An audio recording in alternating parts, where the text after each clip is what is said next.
Yeah, it's okay. Bob, can you hear me now? That's great. Well, welcome to our Investing in Middle Neighborhoods Forum. This is part of a 2-year research grant investigating middle neighborhoods nationwide. My name's Roland Anglin. I'm the Dean of the College of Education and Public Affairs, and we're so grateful to see you this morning. This effort was funded again by the Robert Wood Johnson Foundation, and we're thankful for our community partner, Cleveland Neighborhood Progress, and all of the individuals who are part of the practitioner feedback group. You know, middle neighborhoods are an important part of Cleveland and communities across the country, and they're ill-defined. Middle neighborhoods are, in my mind, are those communities that have the resources to be stable, that have a middle-class community, but they're a little bit on the edge. But if used by public policy, used by government, they can be a bulwark against future blight. In today's forum, we hope to discuss policy insights with practitioners to better understand what's happening in these middle neighborhoods and what we can do to support them. So I'm going to sit back and enjoy the findings and thank Molly Schnoke and her team. So I think Tanya is next. Tanya Maness of Cleveland Neighborhood Progress. And one of our graduates.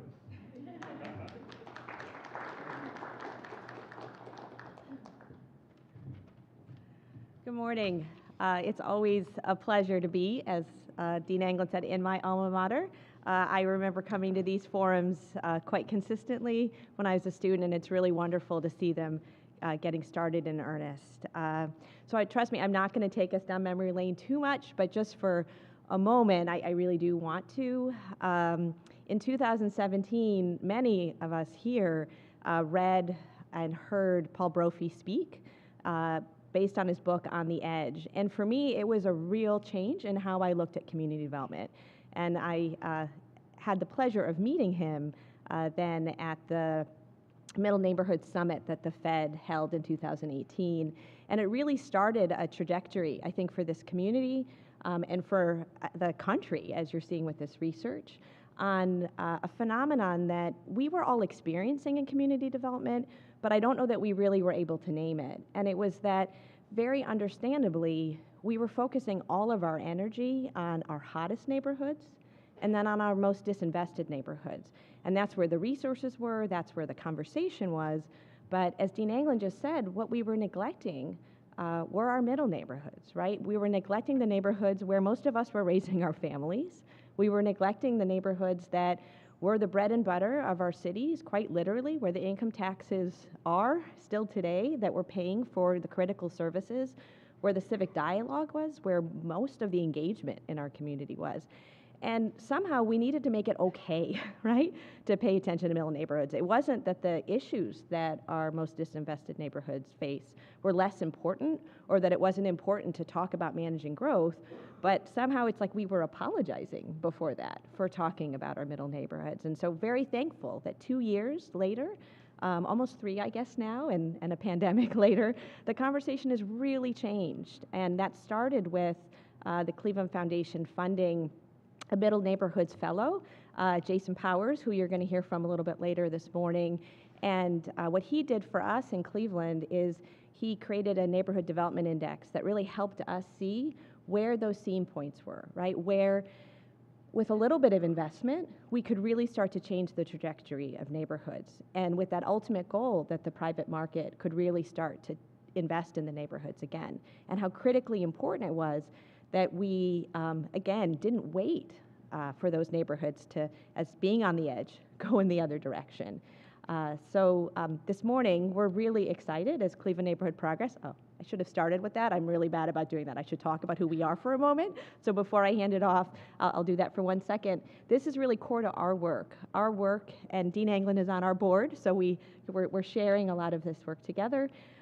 Is to promote the equitable revitalization of neighborhoods throughout Cleveland, and we do that by strengthening the community development ecosystem. And all of you are part of that ecosystem, right? Our partners at universities, at the city, at philanthropic partners, and then first and foremost, our community development corporations in the neighborhoods who really help us understand what's happening on the ground. And so today, as we hear this research, we're really excited to look at how we can apply it to our middle neighborhoods in Cleveland. To Bel Air Paradis, Melissa Miller's here today with us from that neighborhood, Collinwood, Lee Harvard.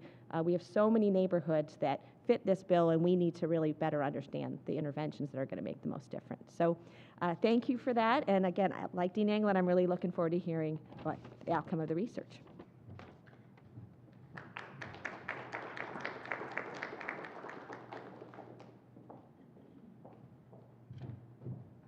Good morning, everyone. My name is Molly Schnoke. I'm the interim director at the Center for Economic Development here at the college. And as has been said before, we began this project 2 years ago. And in initial conversations, I remember with our research group, which Jason was a part of, one of the big questions that we had at the start of this was, what are middle neighborhoods? That was a starting point for us.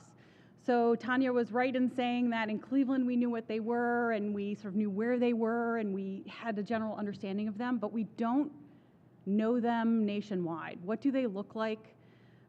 What are their key characteristics? Where are they?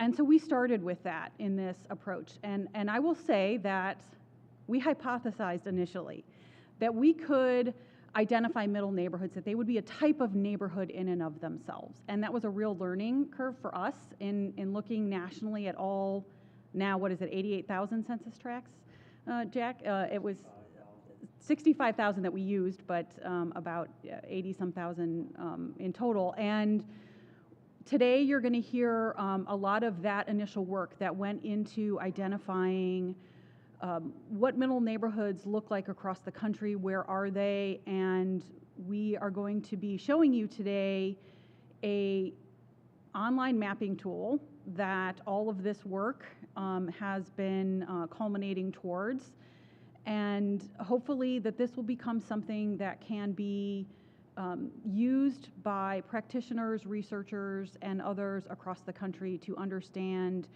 neighborhoods in their communities.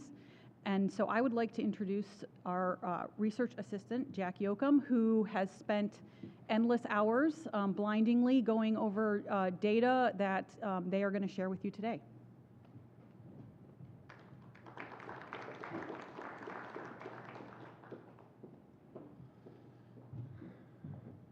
Good morning, everyone.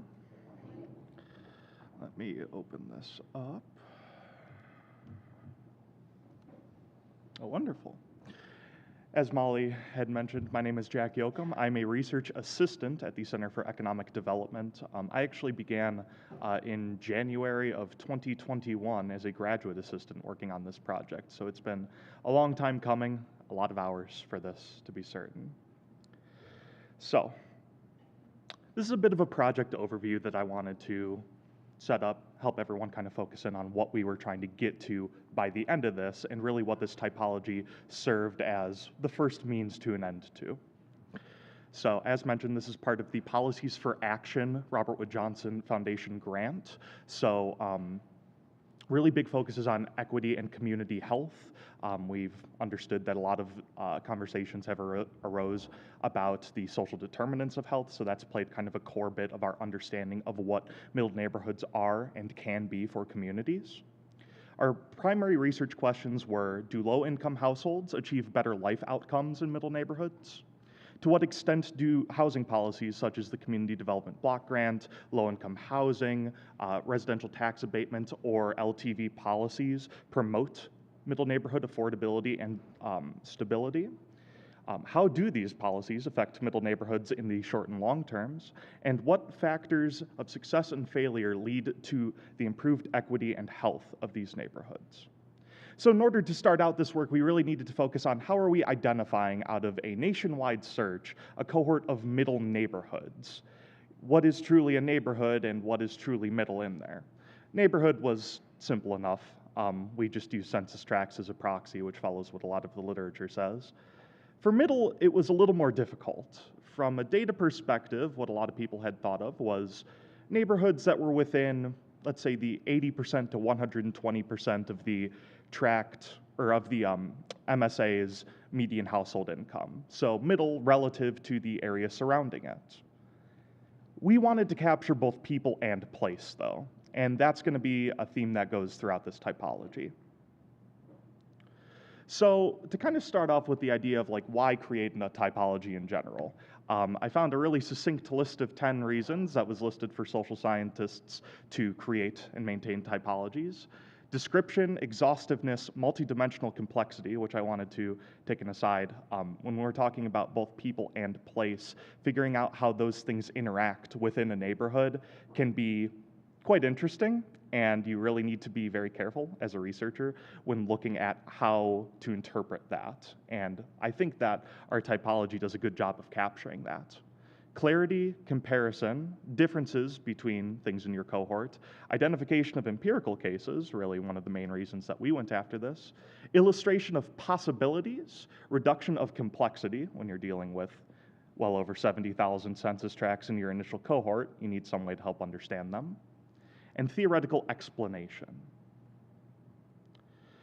So to give a little overview of the methodology that we used, we employed factor analysis as a dimension reduction technique. So this type of analysis measures the interrelatedness of indicators and arrives at factors, kind of these axes that measure certain dynamics throughout a neighborhood. We're just trying to explain, some amount of the complexity that exists across all neighborhoods this way. So we started with 108 indicators measuring demographics, housing, economy, health, and institutions in each community. We really wanted to reinforce the idea that neighborhoods can be defined by both their infrastructure and the people that live within them. And over the course of this factor analysis, this was reduced to 65 core indicators. As mentioned before, we started with our over 70,000 census tracts, and we went to a little over 66,000, my apologies. We omitted all census tracts that had less than 500 population in 2019. Over 50% of the tract was covered by a military base. This was to kind of adjust for military communities who have a bit more access to capital, a bit more, control behind them. In some ways, they could be viewed as kind of your control group community, but they weren't really of interest to us, and communities that were in rural areas. So to give a bit of an overview to the typology as a whole, we arrived at 6 distinct factors, and I'll run through a bit of what they are, what the data shows in them, and a bit of where they are as well. So the first factor that explains about 20% of variance in the total model represents affluence. About 7% of tracts nationwide are very succinctly described by this kind of affluent factor. So it's a high median housing value, high tract income ratio. It is healthier than average. In terms of demographics, it tends to be a little more Asian and becoming more Asian, as well as a little more educated and becoming more educated. So where we see a lot of these are in your enclaves of new and old wealth, and frankly, places with high costs of living. A lot of California falls under this, places in Boston, Manhattan, and so on. Our second factor kind of measured how residential a neighborhood was. This explains about 14% of the variance in the model, and this is really where your traditional Anywhereville residential areas are. So in addition to having high home ownership rates, that is true across all ethnic groups that we captured. There's a high percentage of single unit housing. Housing tends to be more affordable relative to the incomes that families are earning in that area, and a high percentage of population aged 35 to 64. So these are kind of unlikely to be people's first escapades into home ownership. This is probably their second or third homes. They're raising children in high school, or maybe they're empty nesters afterwards. You see this, frankly, if you look at the total map of factors as we put together, it looks like it's a lot more than it is, because a lot of the exurban areas around the Midwest and so on tend to look very general residential. Our third factor was Hispanic residential. So this is the first factor that was well described by people rather than place-based factors. So this has a high percentage of Hispanic population. We used Hispanic white as kind of like the monolithic understanding of this. It also contains a high percentage of foreign-born population, which would make sense, a high poverty rate, low health insurance attainment, and high rate of deaths of despair. For those who may not be familiar, there's a few different definitions of that. We used a CDC definition that was essentially deaths related to drug or alcohol abuse, as well as suicide for men under a certain age. You see a lot of this, obviously, in our southern border cities. You'll also see small ethnic enclaves existing in a lot of Midwestern cities, and so on. Our fourth factor is also related to people, and it's the Black residential neighborhoods. So the most important part of this is the high percentage of Black population. We also see a high percentage of households led by a single mother and high unemployment. We obviously used this to kind of vet our typology very initially by looking at the place we know best, Cleveland. Where do the tracts that show up very strongly in this, where are they? And it's a lot of places on the east side. We saw a lot on the south side of Chicago as well. Starter homes is a bit of an interesting one, and it's, it was maybe our hardest one to name. So it represents about 5% of the variance in the model, and it has a high labor force participation rate. So these are primarily working communities. What's interesting about them is that we also see high first-time home buyers, so a lot of mortgages being taken out for people who are maybe just starting their families, just getting settled after college. And a high percentage of population aged 19 to 34. We also saw a higher percentage of population aged 18 and under, so people are raising children in these communities as well.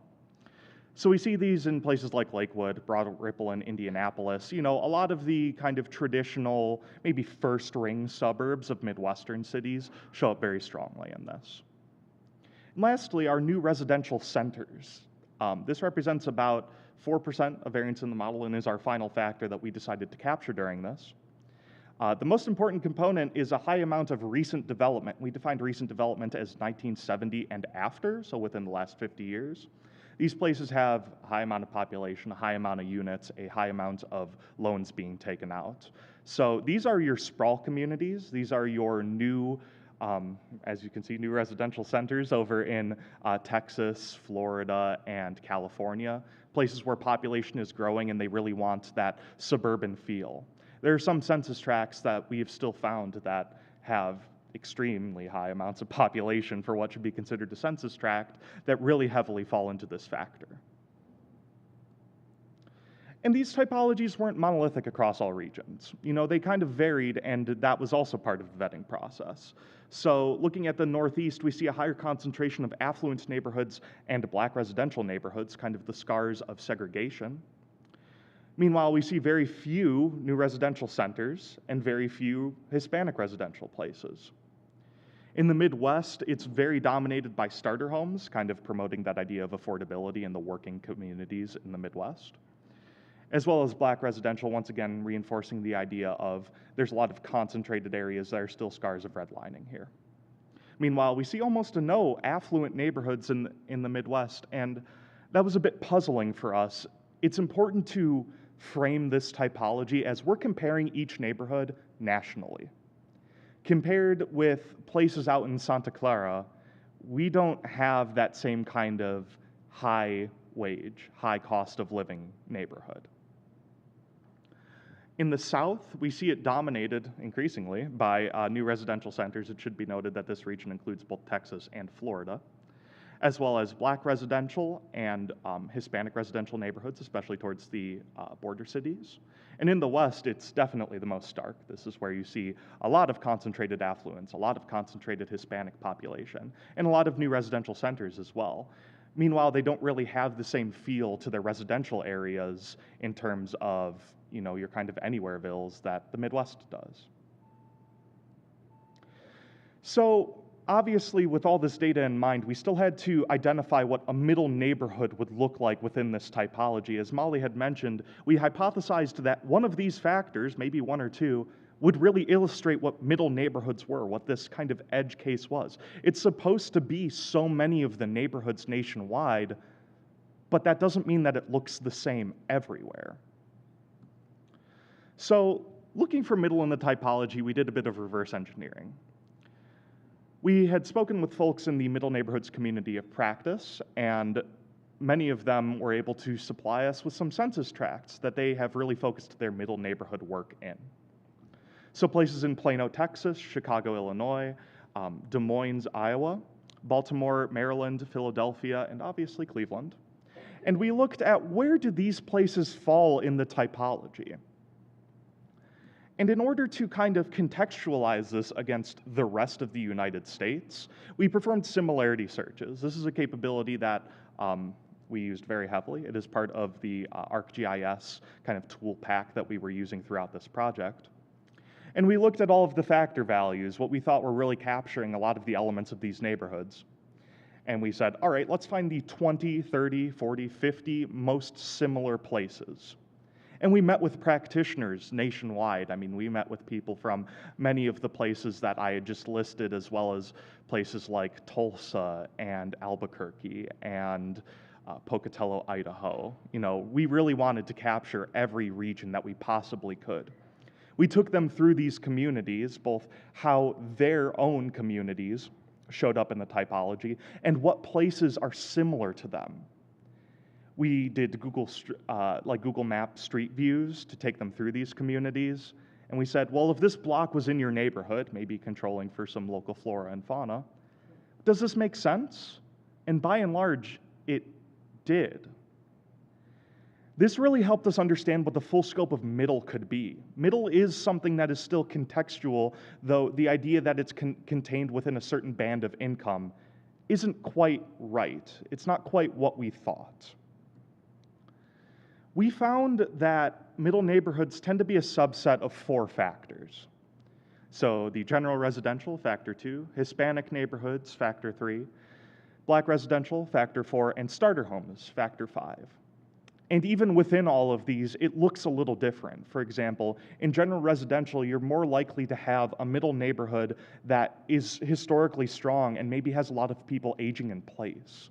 Whereas in the Hispanic and Black residential neighborhoods, it's more like those are enclaves of what the Hispanic and Black middle class have looked like in those places for so long, whether that's in places like Albuquerque in the South or in places like Chicago in the Midwest.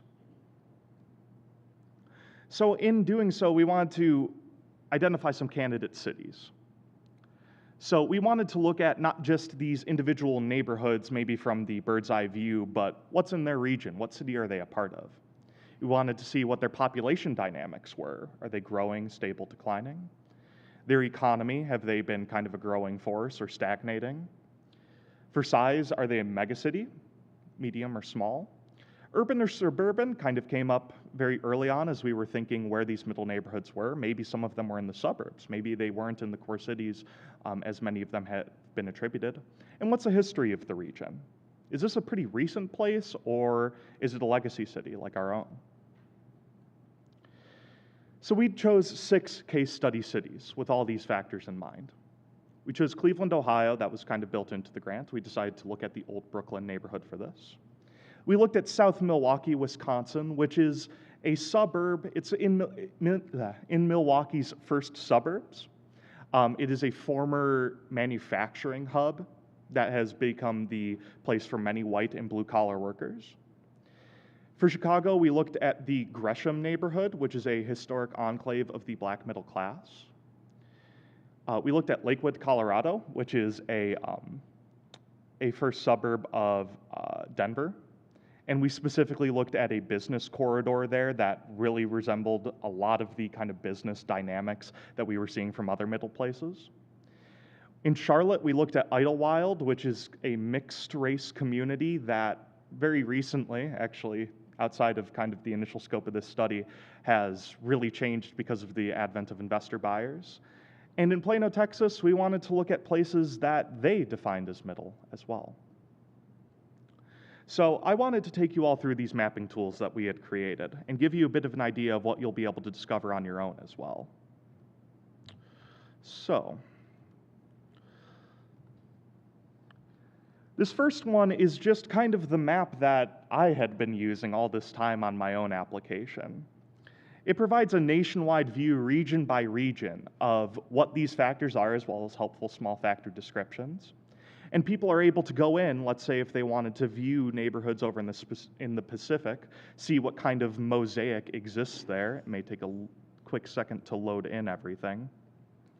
And for each neighborhood that you see here, you'll be able to click in and find more. So you'll be able to discover more about, your specific neighborhood or a neighborhood of study.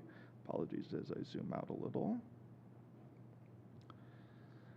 And you'll be able to see that at least looking at the primary driving factors of all of these places, you still see these really fascinating kind of color mosaics show up, where, for example, a lot of the kind of Anywhereville neighborhoods that have still seen enough development to be considered here are purple. They resemble type 2, the general residential neighborhoods.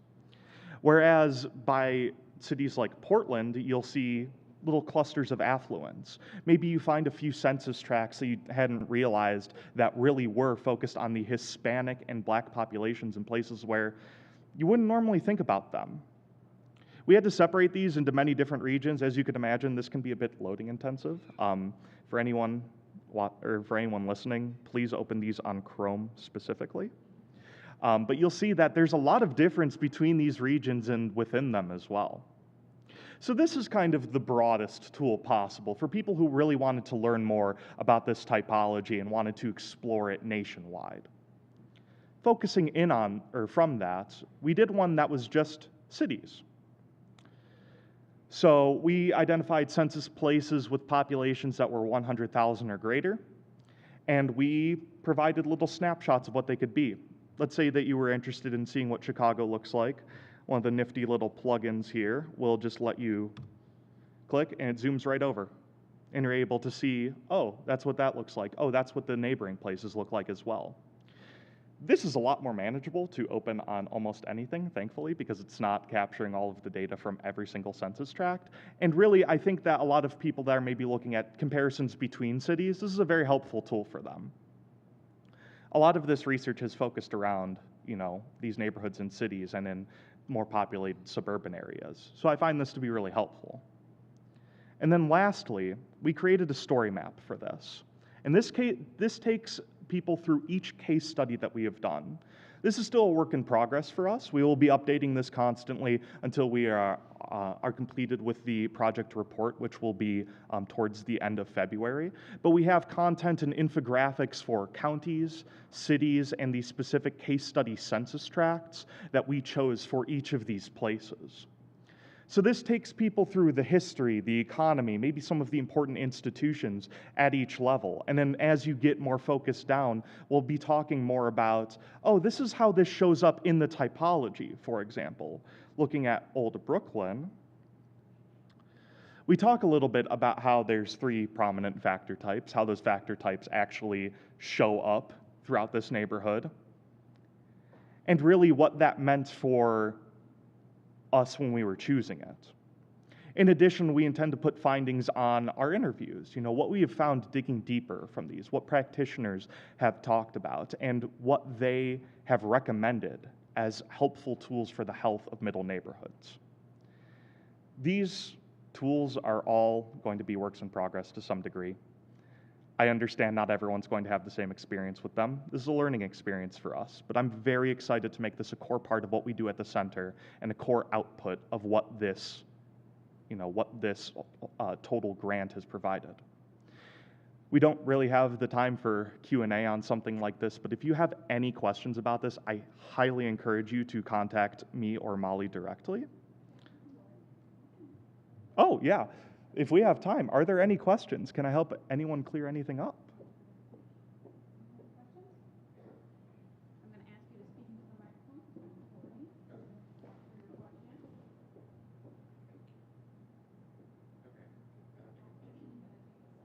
microphone. How about, there we go. Ah. So, one thing I'm not quite getting is what combination of the typologies is a middle neighborhood? Like, is it all of them? Because I get the pieces, but I'm not seeing the whole yet. Right. I wish that there was an easier answer to that. We found that it's subsets primarily of the 4 factors that I had mentioned between the general residential starter homes and then Black and Hispanic residential neighborhoods. But you really have to look at a lot of context to discover that. Middle class can mean a lot of things, and middle income can mean a lot of things. So a big part of this is maybe looking at trajectory of some places. When looking at the south side of Chicago, I think that this is a bit of an illustrative example. It looks like a lot more depressed of an area than what we would think it would be. Because specifically the neighborhoods we were looking at haven't been on some sharp decline. It's not like there was a sudden demographic turnover in the 1980s that suddenly led the neighborhood as a whole to decline. It had always been that enclave for decades and decades. And the idea is that these people are still middle class and it's still a middle neighborhood. It's not something that's succumbing to pressure from, let's say, from the housing crisis as much as many other places that we would consider in sharp decline. So you can really look at a lot of the census tracts that are well defined by these factors and make the argument that these places are middle. And different communities, in terms of their practitioners, kind of have their own self-identified middle as well. We found that middle neighborhoods are maybe a bit more broadly defined, or in practice, more broadly defined than we had initially thought. So it's something for communities to discover and something for communities to hopefully take our interpretation of. I know that that's maybe not the best answer in the world in terms of providing more clarity. I would have spent a lot less time with this data had it been a bit more clear. But that's kind of what my philosophy in determining where they are is. Two questions. Do we have access to this mapping tool, and which I think is fantastic? How granular do you get in the data if you're going through the layers of the GIS to the actual census tracts for the neighborhoods? Do you get the demographics by your defined neighborhood, not versus, like right now I do a lot of filtering using blocks and tracks and things like that, but I can see where some of those neighborhoods are going to be cut off in your geographic perimeters. So how granular can you get? So to answer your first question, these will be made available through the college's webpage. We're very excited to kind of create this Investing in the Middle portal that really shows off a lot of our findings and a lot of our outputs from this. We did capture everything at a census tract level that we could. This was specifically the 2015 to 2019 ACS 5-year estimates that we used for a lot of this. For some things, we actually obtained address files nationally and geocoded them. It really depended on the data that we were looking at. Some stuff was available down to block levels. And there's something to be said that maybe middle neighborhoods can be blocks and not census tracts. In the same way that, you know, some of the ways that census tracts are drawn don't fully capture neighborhoods or may capture two neighborhoods. And that makes looking at them a bit difficult because you can draw a line through a census tract and say, well, half of it is this and half of it is this, and in the data it just kind of looks a little muddled. So it kind of requires a bit of context for that sort of thing. But yeah, as much as we were able to, we captured things at the census tract level. That was kind of one of our limitations going in, was everything had to be nationally available, publicly available at the census tract level. Thank you.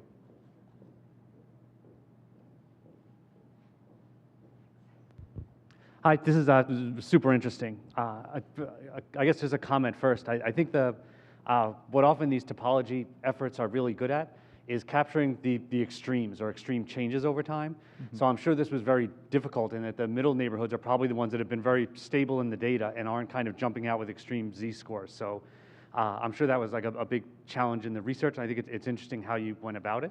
And just a question, could you talk some about, besides the ACS, some of your other data sources? Sure, I'd be glad to. So we used the FHA, Fannie Mae, and Freddie Mac single home mortgage database to capture a lot of mortgage data. We used CDC Wonder as well as county health data to capture some of the like health indicators. We used things like percentage of adults who smoke, the death of despair rate that I had mentioned, percentage of obesity, and things like that to kind of get an idea of, well, these things are going to come together somewhere, and we found it to be related to affluence. Sorry, just thinking through some of the other stuff. We captured place data. That was like a lot of the data that we geocoded that were on where police stations were, where fire stations were. It's a lot of the Homeland Infrastructure Foundation level data that's all nationally available, museums, libraries, and so on.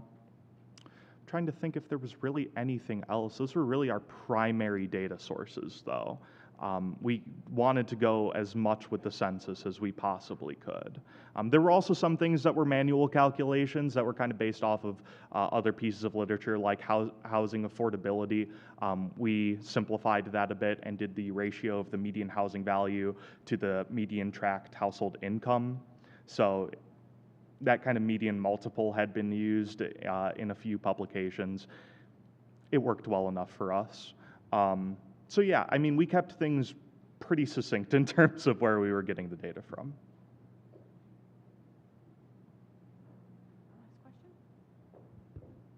Also, maybe just as a quick comment to that idea of it's good at capturing extremes and not stuff in the middle. Yes, absolutely. And that's why, you know, something of personal interest is this, I consider this typology a bit of my research baby, is looking at where factors can intersect, because a tract can be well described by more than one factor. Often people in place, or you see things like affluence in new residential centers for the new suburbs that have popped up, developments that are geared towards high wage population, things like that. I'm just wondering how you factored in, I guess, like investment properties rather than, say, like a population actually owning the property, but, you know, like a lack of owner occupancy credit and things like that. Because I feel like that's a lot of what, you know, we see in middle neighborhoods is investors from affluent or even out of state who are buying up properties in your neighborhood. So how do you figure like that into your calculation? In all honesty, if we had national data for that, that would be a dream come true. It's something that we would be able to capture maybe at some local areas and something that we've been factoring in as we've done our case studies, but that's not something that we had been able to capture for the typology itself. Were that data to exist, it would be very interesting to look how it's impacted different neighborhoods of different types, I think. In addition, I don't personally know the full history of investor buyers. I do know the proliferation of them around COVID time. All this data was captured from about 2019, so right before COVID, and also using ACS data, which, you know, took the last 5 years of averages. Really, the strongest thing that we found was the relationship with home ownership to factor 2, which I guess would be, you know, people owning and living in their own properties. And in that case, you'd be able to pretty confidently say, well, probably not a huge density of investor buyers. Also, things like presence of HOAs would be something that could potentially fight against that, though that's also not the same, going to be the same across every single city. So unfortunately, that's not something that's in our data as much as I wish that it was. Alrighty. Well, I believe that nod was for me to wrap up. Thank you folks very, very much.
Oh, good. So you have to look.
million does not sound like a starter home. So what you're really interested today, and we're going to have something made to look at this report out too. You can just update this data, but the chart. Said to us, yeah, 2018.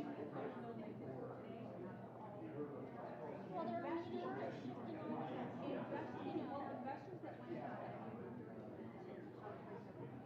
Yeah, it is now no longer. It's literally happening every day. So one of the characteristics, one of the characteristics that you should be able to talk about We just hired someone to report. Yeah, we just hired someone to is what used to take maybe 10 years. Now it's 2 years, 3 years. So what is it?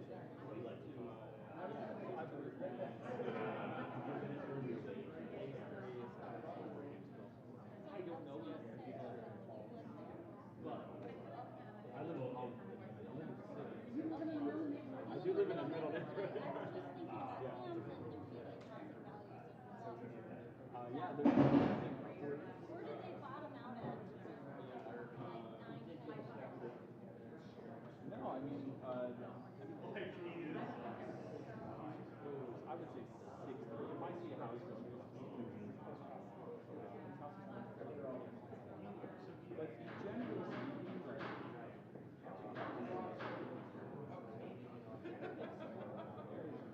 depending on what area, I mean, you're talking about Riverhead, Rocky Drive, Metro Park side, Glendale. There's some very beautiful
everyone. If you want to get back to your seats, we're doing a good job of staying on time today, so I'm going to try and keep us that way.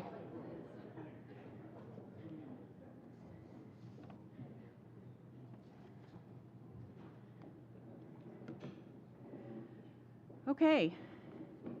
So now we're going to hear from some of our middle neighborhood practitioners and guests here today. First, we're going to hear from Jason Powers. So Jason was integral in our efforts in securing this grant and in understanding middle neighborhoods. I can't thank him enough for the effort he put in and his thinking and contribution towards all of this. As Tanya had said earlier, he was the Middle Neighborhood Fellow initially with the city and is now the Senior Vice President of CDC Advancement and Resilience for CMP. But he'll always be my middle neighborhood guy.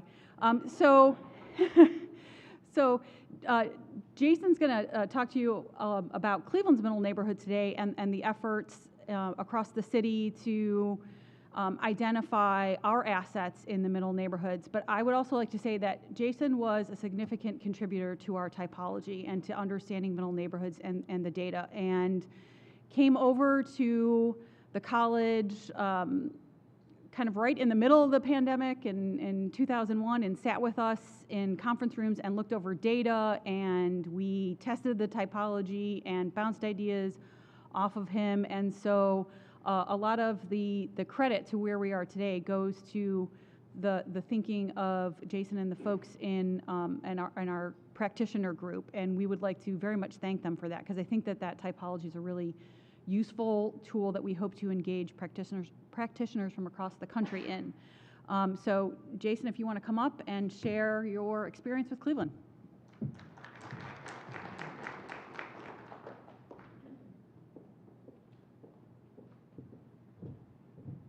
All right.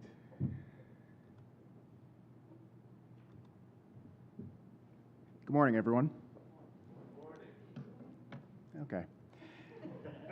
So a couple of the questions that came up earlier to Jack really are going to be answered by my presentation, which is that when you get smaller, when you're focusing on single regions, is really where you're able to get better data, much more close to the street.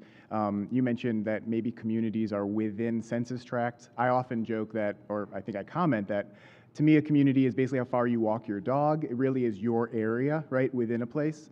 One of my favorite statistics I learned early on, we did a lot of work with Baltimore, was that a city of about 600,000 people, and they have 277 SPAs, 277 neighborhoods that they consider places.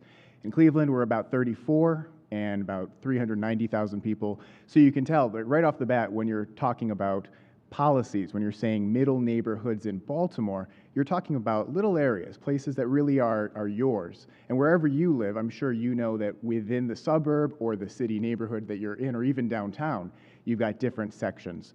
So we were able to go much more deep because we were able to do parcel level data in our work. So to start, and Dean Anglin used a very similar definition, so we're all very, very much using the same book. We had to define what a middle neighborhood was.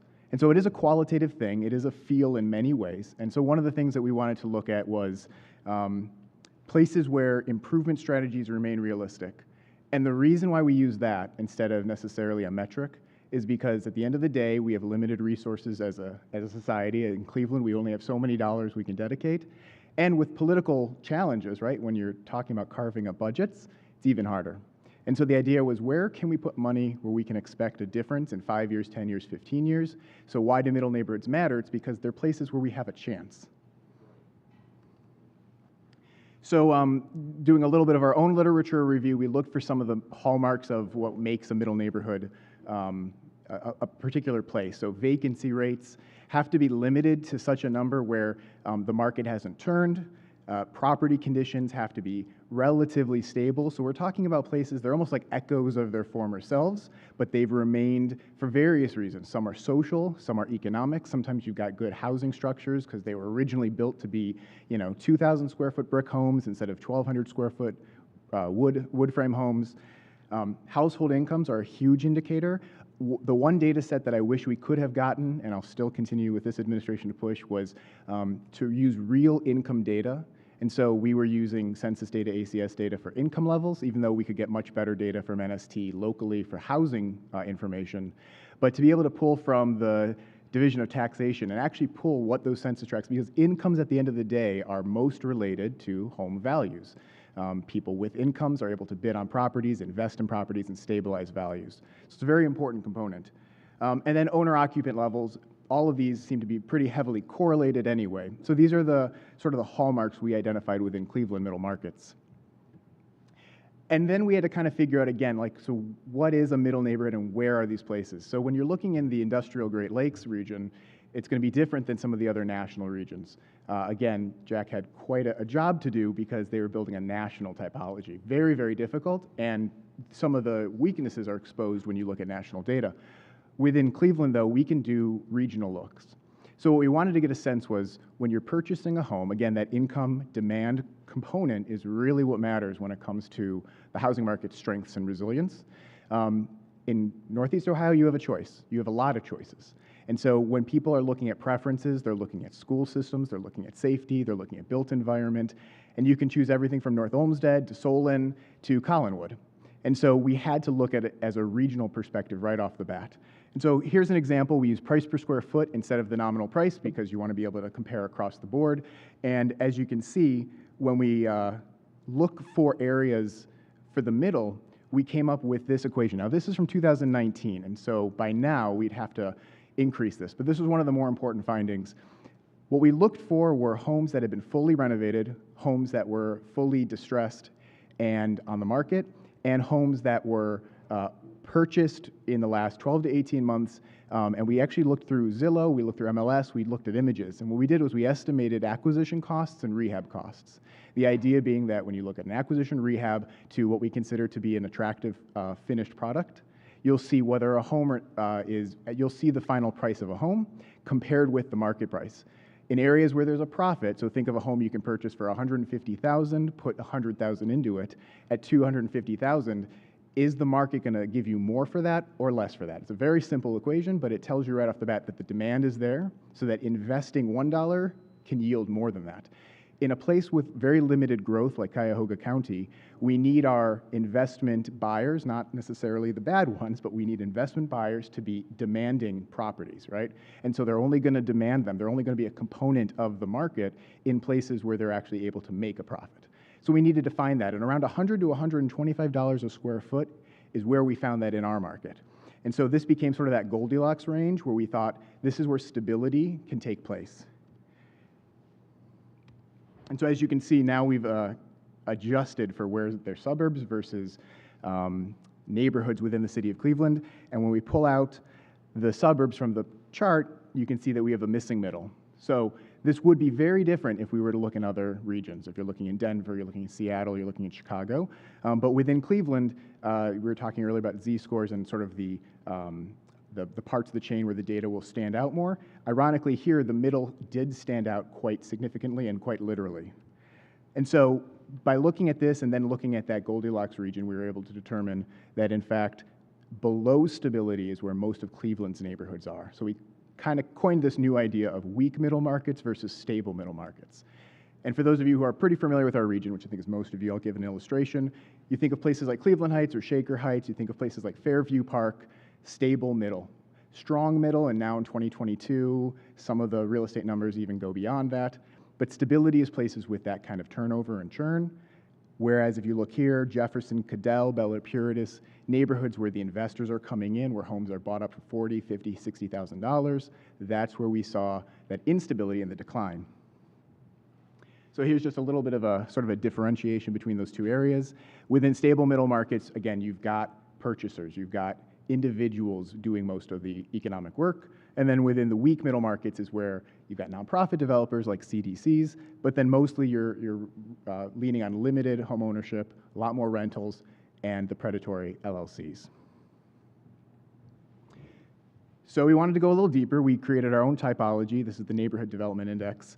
We worked with the Case Western Reserve University for about 2 years to use, the NST, the parcel level data. So what this allowed us to do was go well below the census tract. We did aggregate to the block group level so that we could map it, but we did a county-wide typology using it was about 173 different variables we pulled initially. We did limit most of our cluster analysis to these. I think 17 were the final numbers that we were used. But you can see indicators of value, structural indicators of size of home, distress indicators, and neighborhood indicators. We really did want to find some variables that would show, are there commercial corridors nearby? Is there employment nearby? Public transportation?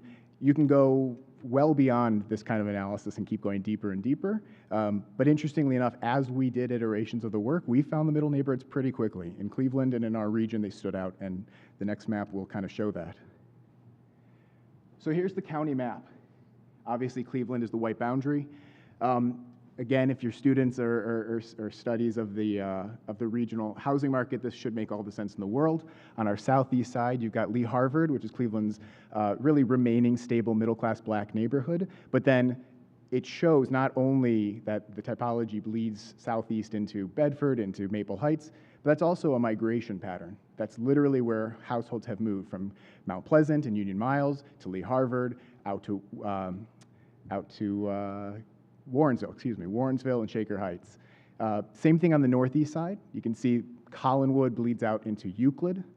And then on the further west side, Old Brooklyn down to Parma and Brooklyn.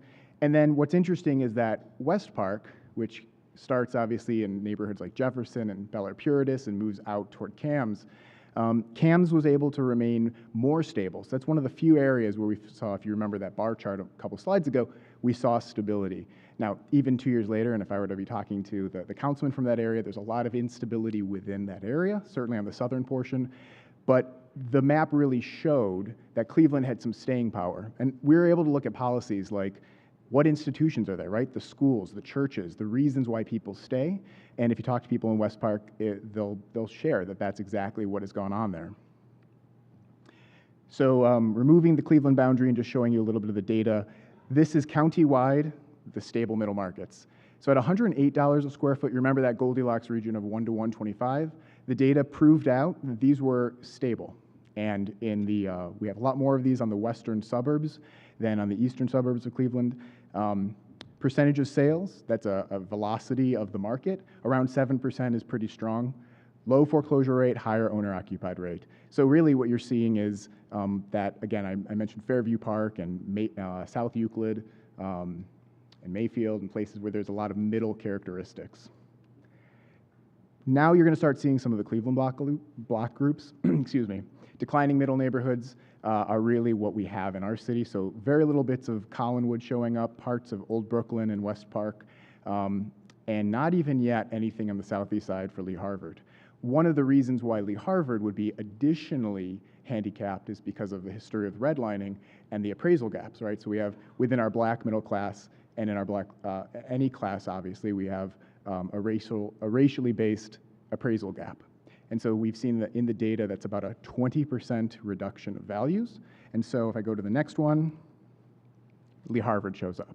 So you can see here it's $65 a square foot in this block, and this is $78 a square foot. So we attribute this a lot to race. And you can see this even in southern portions of Puritas and parts of Old Brooklyn, where the demographics true out. So regionally, this is what the boundaries of Cleveland look like and where the middle neighborhoods exist. The demographics listed here are just to show that it really does sort of in all classes, there are examples of places where you can work. Incomes are on the lower end, but still relatively stable compared to many parts of Cleveland.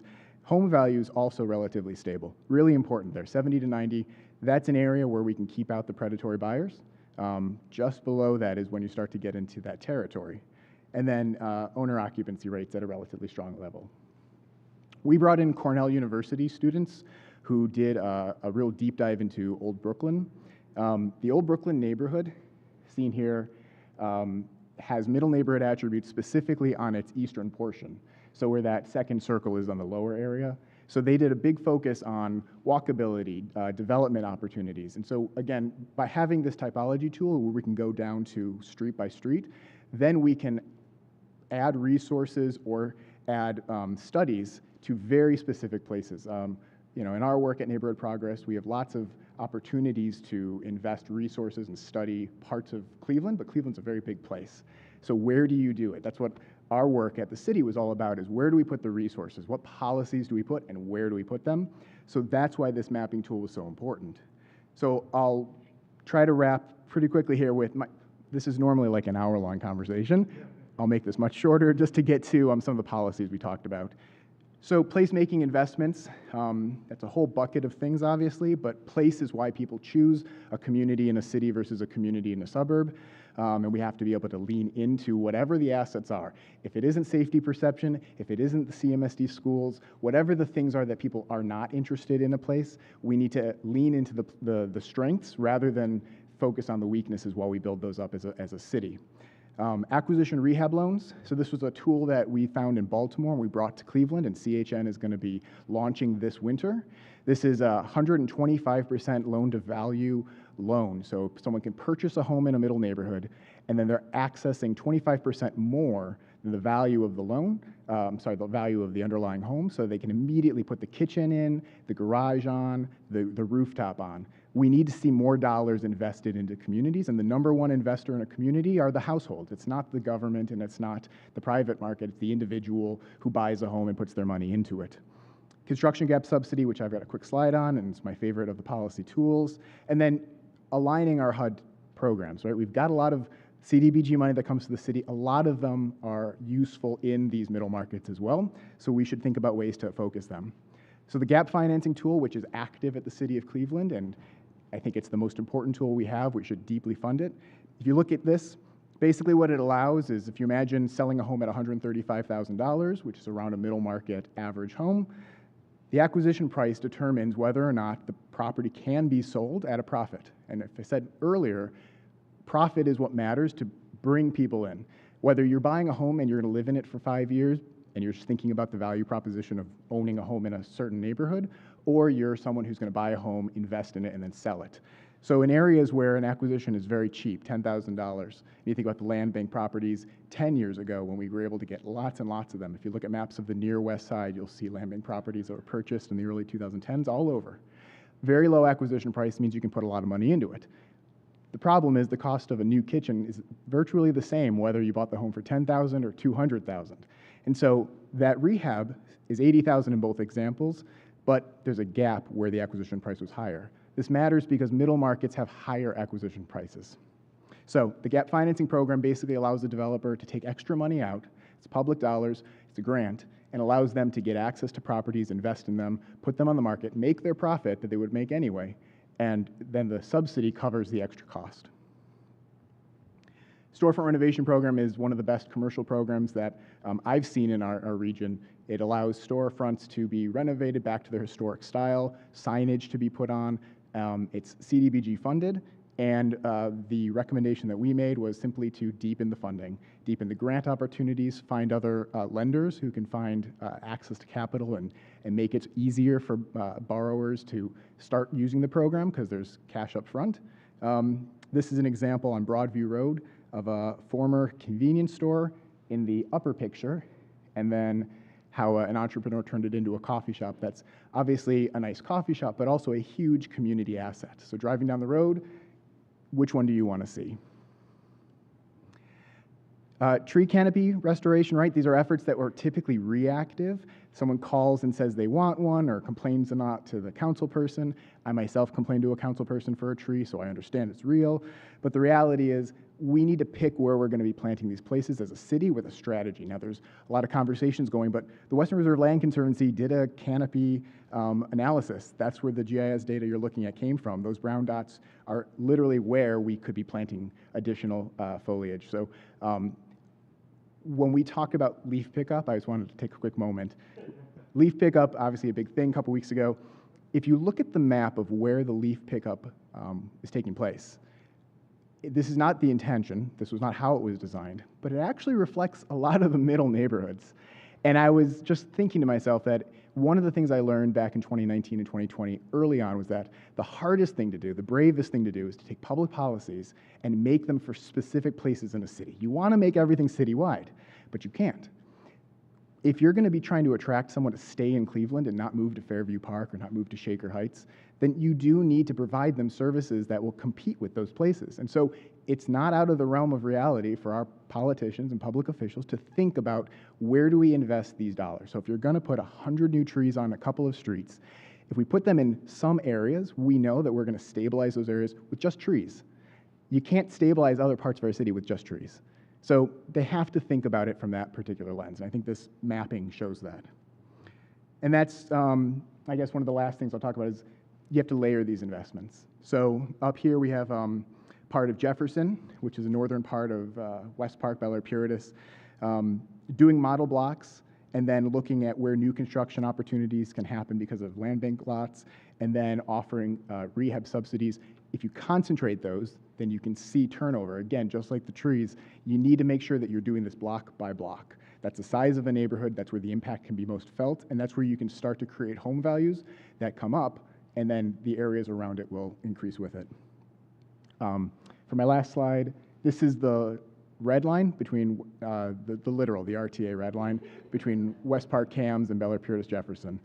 These are MLS layers. So the blue were what we consider sort of middle, and the green were sort of upper middle, really stable middle.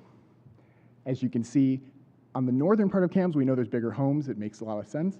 But even in the southern portion, there's a lot more. There's a perception, right, of people make between the certain blocks. You can overcome that with neighborhood marketing, with events, and with doing various things with realtors, like home tours, and showing people what areas really, really provide. Because in reality, these are blocks apart. They're on the same bus lines, same traffic to work in the morning, same distance to Detroit Shoreway or Lakewood or wherever you're going. And basically, it's a bargain on one side of the tracks. So, oh, I did have one more slide, sorry. This is the CHN tool. We got to plug this.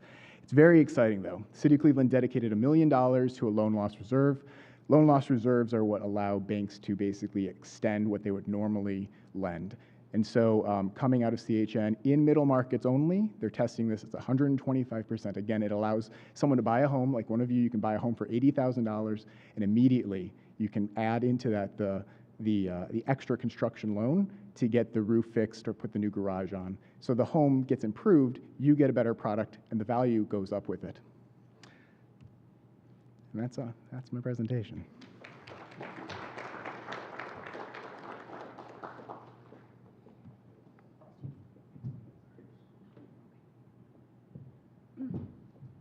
Thank you, Jason. That was great. There's a lot we're going to talk about out of that later. So next, I would like to introduce Sally Martin O'Toole. Many of us here just know Sally from her years in South Euclid, but she is now with the City of Cleveland, thankfully, still with us as the Director of Building and Housing. She started in February. I think Sally can also provide to us a broad understanding of middle neighborhoods regionally, not just within the city. So I would like to welcome Sally.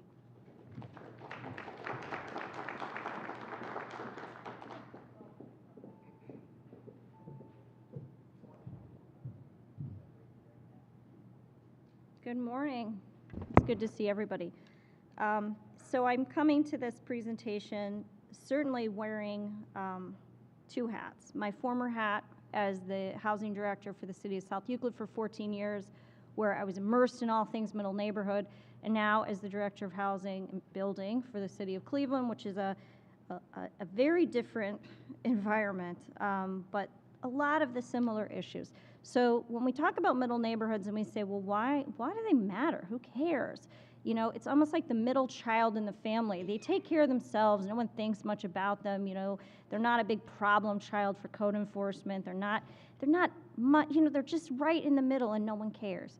But they're endangered horribly. They're endangered species. And that's what I found in my 14 years of work. And I have lived in middle neighborhoods my entire life.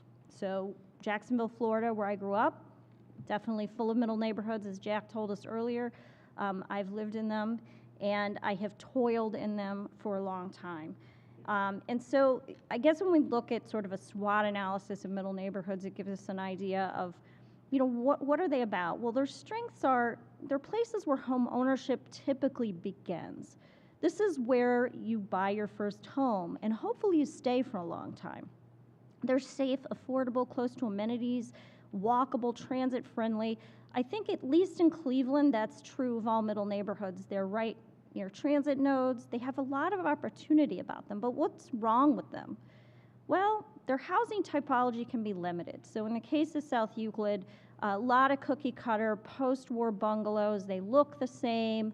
Nobody loves them.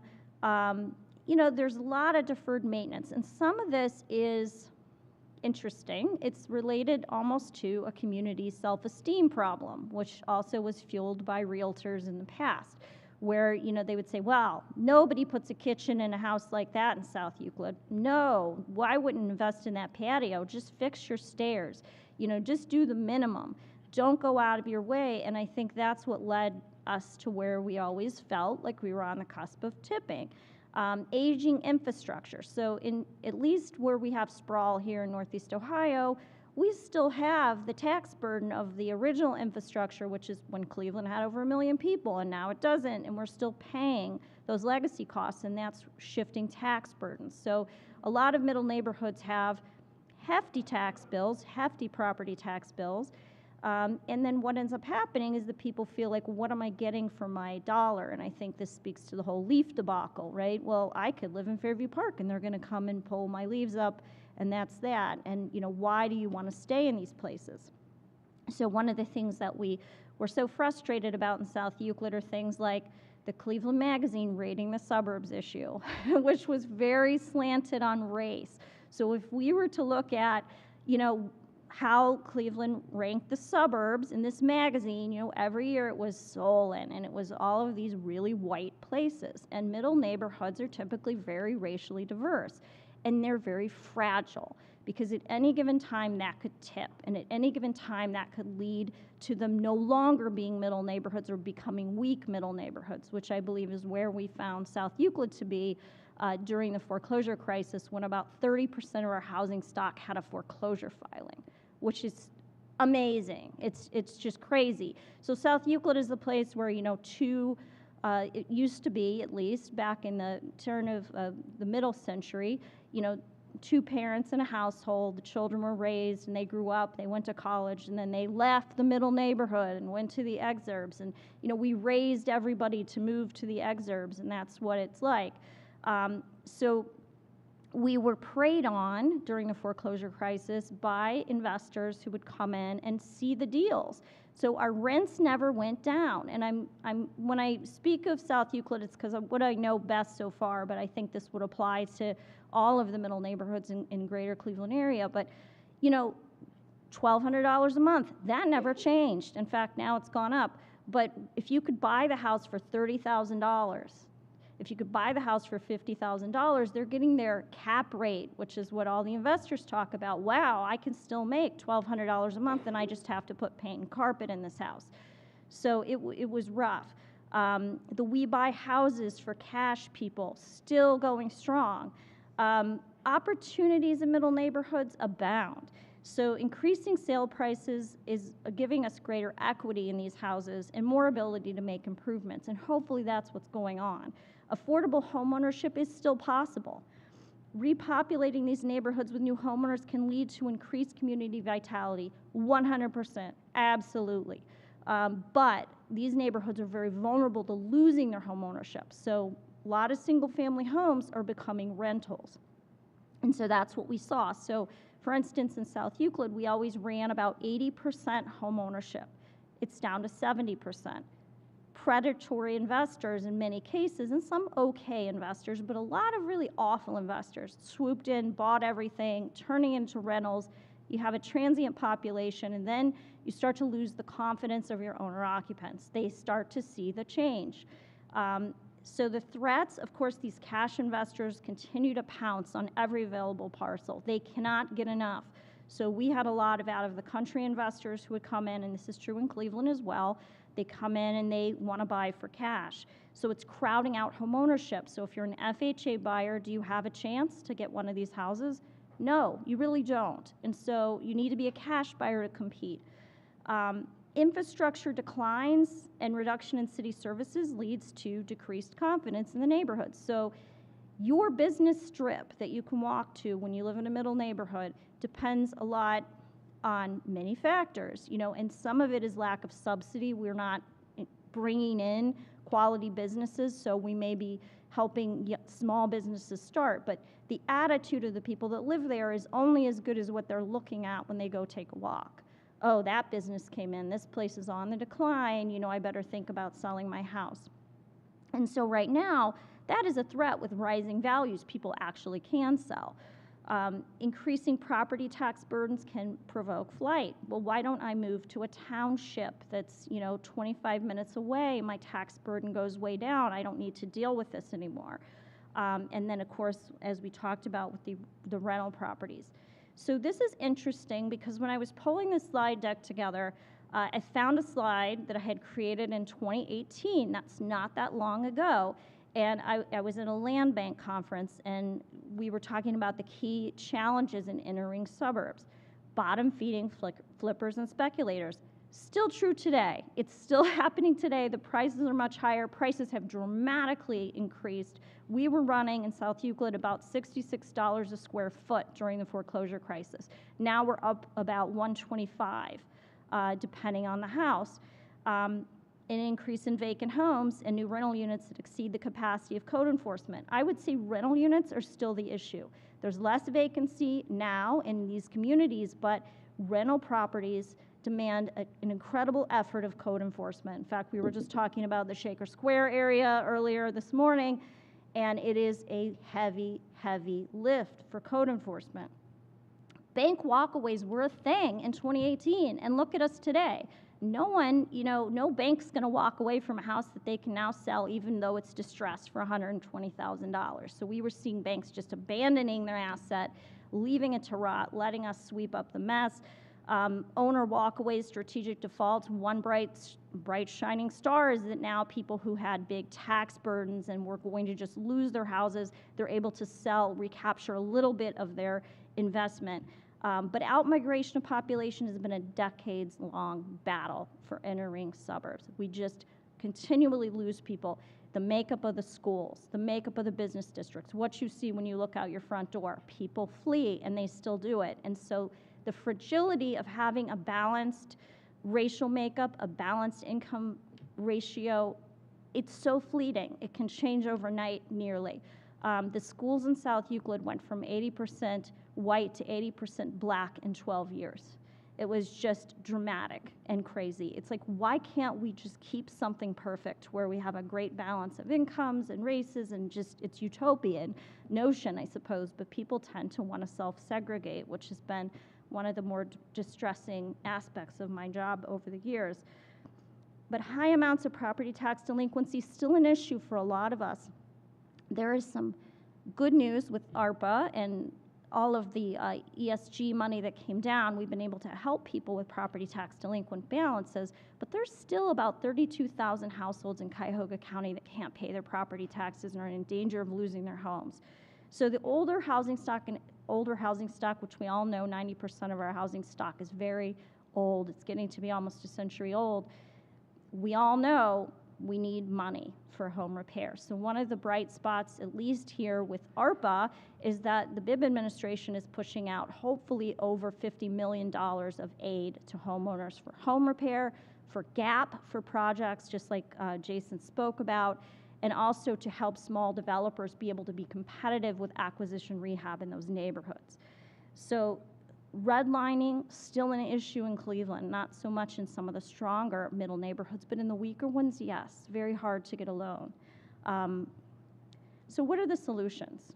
Well, I come at this from a code enforcement perspective, so of course that's the thing I'm going to think about. But proactive and diligent code enforcement in these neighborhoods is critical, and it looks different than it does in some other areas of the city. So we have to target a code enforcement approach to those neighborhoods, which a lot of places don't do, but the truth is if you leave your trash cans out all week, it has a different ramification in a middle neighborhood than it does in some other areas of the city.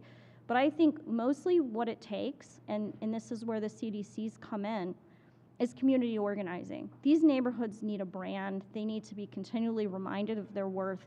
They need to have events occurring in the neighborhood. You have to get the realtors in those neighborhoods to get to know what attributes, and I look at Jeff Kipp because he's been doing this for years and he's still doing it. You have to sell these neighborhoods harder, that they don't sell themselves. The private market doesn't necessarily ever want to do the right thing in them, and we have to push it.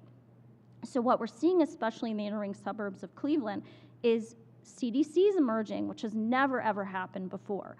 So, Lakewood Alive, Future Heights, One South Euclid.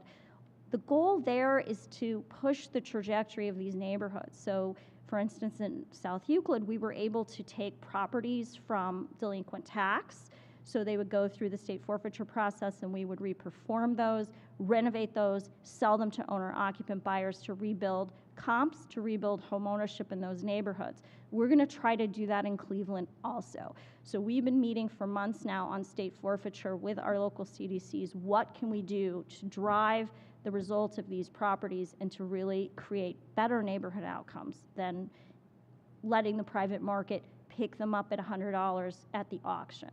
So thoughtful development and good planning is key also, because one of our big concerns is losing affordability in some of these stronger middle neighborhoods, and I think we're all seeing that. Cam's Corners, we were just having a sidebar conversation about that. It's very easy to lose the affordability. We don't want to do that. We want these to be stable neighborhoods for first-time home buyers and people to stay. So creating a unique selling proposition, we excelled at this in South Euclid. We created brands around our neighborhoods. We created the Green Neighborhoods Initiative, and unfortunately, that's the type of heavy lift that it takes. So that's my spiel, and I appreciate your listening. I'm looking forward to the dialogue up here soon. Thank you.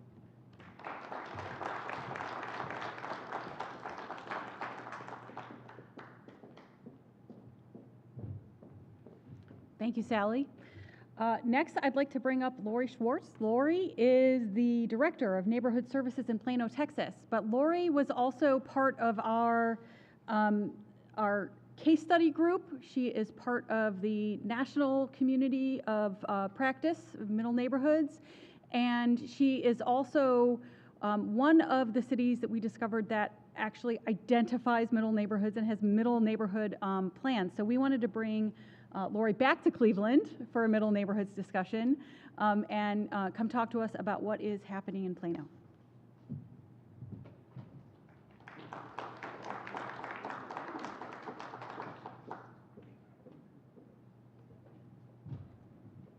Right.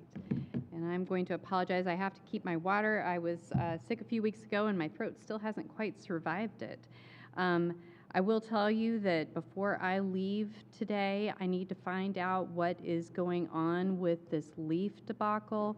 I'm very curious at this stage. You make me feel better about some of the challenges that we have. But thank you again for inviting me to be here. I actually am the National Steering Committee Chair for Middle Neighborhoods and have been involved with middle neighborhoods for the last 5 years. And I think that what is so important about middle neighborhoods is this is really the work that we're doing. This is where the hard work starts, I guess. And what I would say is that this is probably one of the most fulfilling areas that you can work because there is so much opportunity. So before we get started, I just wanted to talk a little bit about Plano. I'm not sure everybody knows exactly where Plano is, but we are part of the Dallas-Fort Worth Metroplex. We're about 20 miles northeast of Dallas, and we have a population of about 300,000. We're real close. So we're a very large first-tier suburb. We have an interesting mix. We're about 60% single-family, 40% multifamily. We do have a fairly low vacancy rate of 6%. Our median income is incredibly high at $95,000, but that is not unusual for our Dallas-Fort Worth region. Our poverty rate is relatively low at 7%, and we are almost at 50% minority population, so primarily Asian and Hispanic in the city of Plano.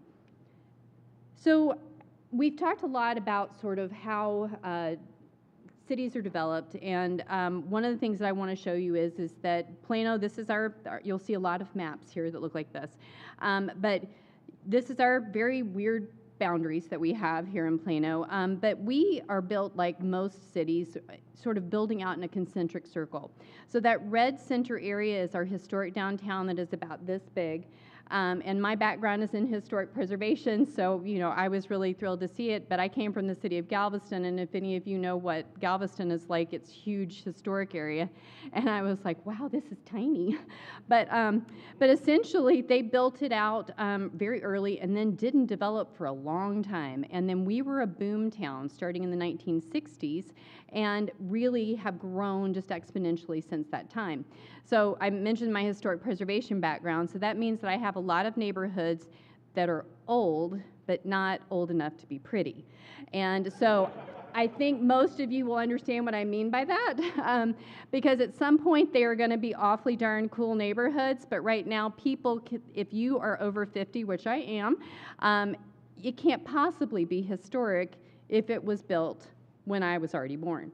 So, and so I think that you'll see a lot of people really struggling with this, right? So that they don't understand sort of that investment into these neighborhoods that are aging but need some work, like many of us. So what I would say is that I think it's really important to understand how your growth patterns have developed out as far as a community is concerned. And this is the way ours has developed out. But you'll see that the yellow is primarily our 1970s neighborhoods. So once again, not the greatest period in the world for architecture. And so really trying to figure out how are we going to make these neighborhoods places that people want to be. So just as an example of some of our neighborhoods, so these are what we would consider sort of our typical middle neighborhoods. Most of the middle neighborhoods work started in legacy cities, so you'll see a lot of the middle neighborhoods being much older and really more focused on sort of historic areas, possibly 1930s or earlier. For us, it's 1960s and 1970s primarily. And then this is just some of our newer housing, which I think probably looks like every other suburb in the entire United States, with the masonry requirements of typical new communities. So in looking at that, this is our middle neighborhoods that we have self-identified. And part of what I would say is that, you know, Jack provided some really good information about how you look at this nationally, but I would say this has to be a jumping off point. What you really want to be doing is thinking about data being local. If you are from a planning background, I will tell you that Plano was built on a neighborhood unit planning concept. We have 1 mile by 1 mile squares, so we have taken our middle neighborhoods based work down to that level, but it even continues down further. And what I would say is that most of the time we're looking at actually neighborhoods and much smaller neighborhoods. But this is just showing sort of change. We went back and looked at 2010. This also has the 2019 ACS information. So we can see change, like at the very bottom, the blue was a middle neighborhood in 2010, but it's no longer a middle neighborhood. So this is interesting to look at shifts, you know, as you define it. But I will tell you, I just wanted to give you kind of a brief snapshot of some of our demographics. I've already kind of told you a little bit about where we are, but I think it's really interesting to look at sort of how we compare with the United States. I've mentioned we have the affluence. We are a very diverse community, but when you look at some of our income ranges, it's hard to think that we would have middles, but we definitely do.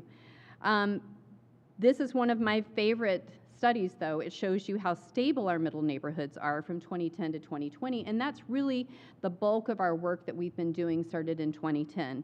And I'll be focusing a little bit on some of our policies and how we've done things a little bit differently.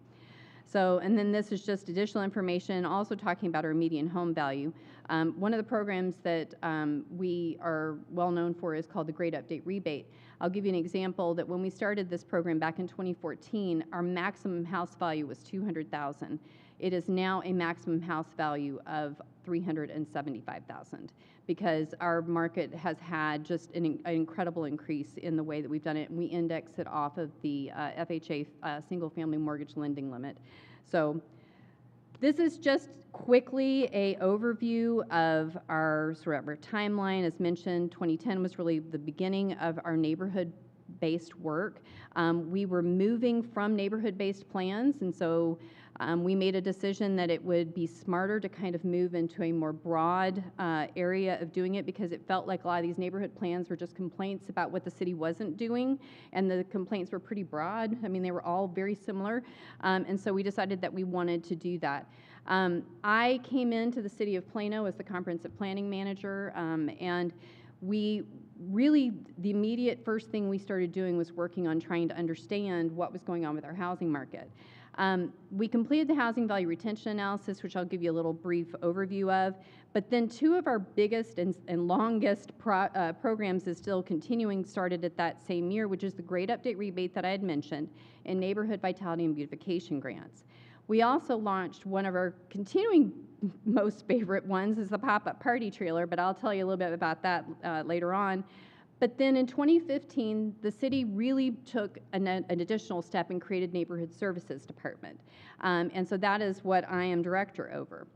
And I'll explain how that is set up. But this is just a little snippet of the housing value retention analysis.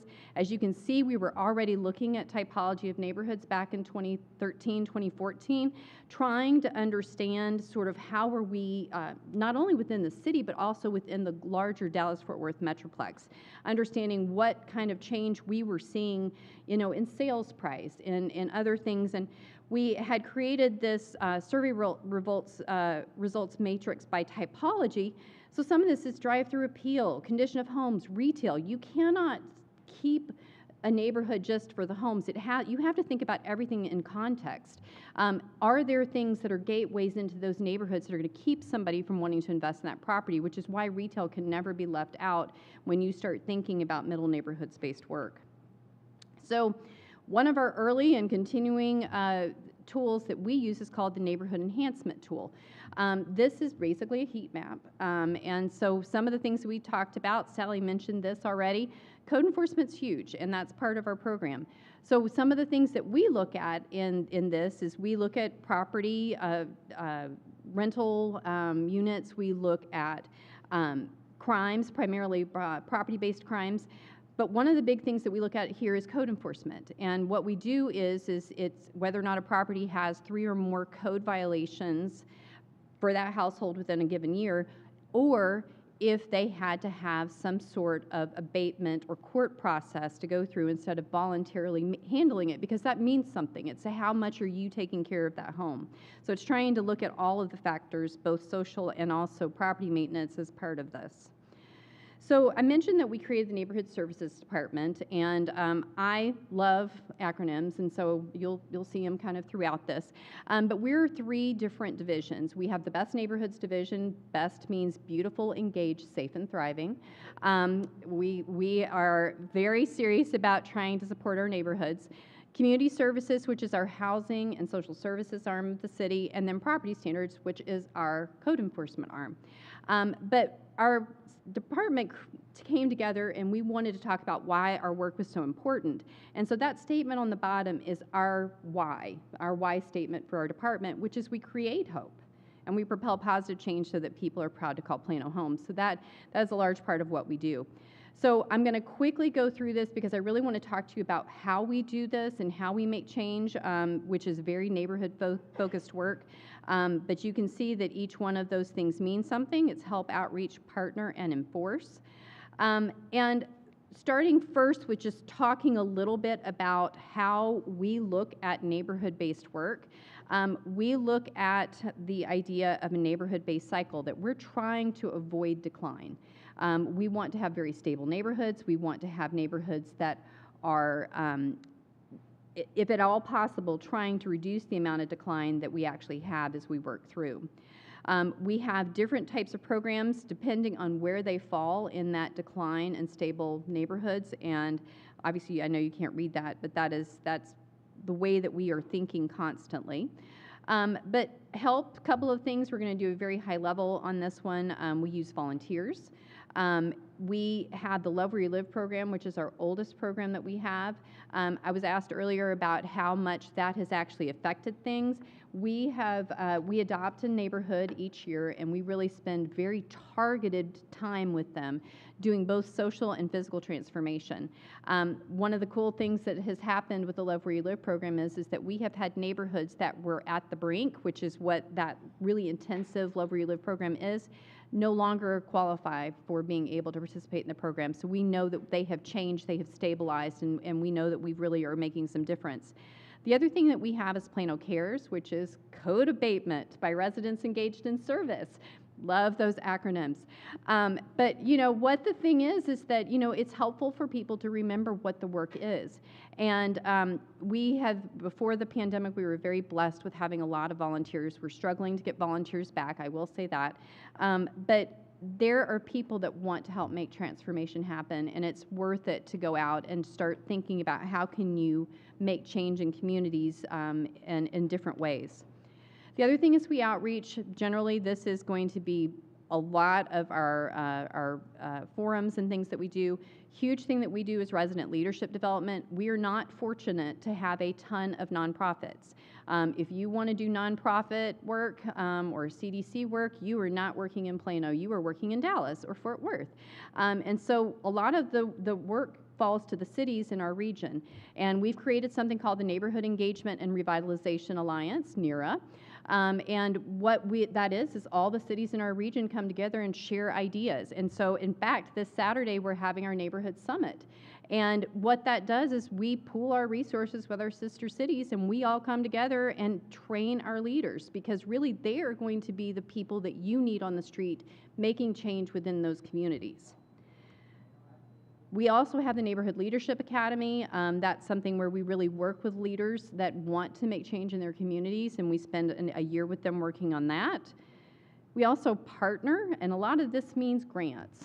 So we spend a lot of time trying to figure out how we can offset what we have with what we're trying to share with our residents.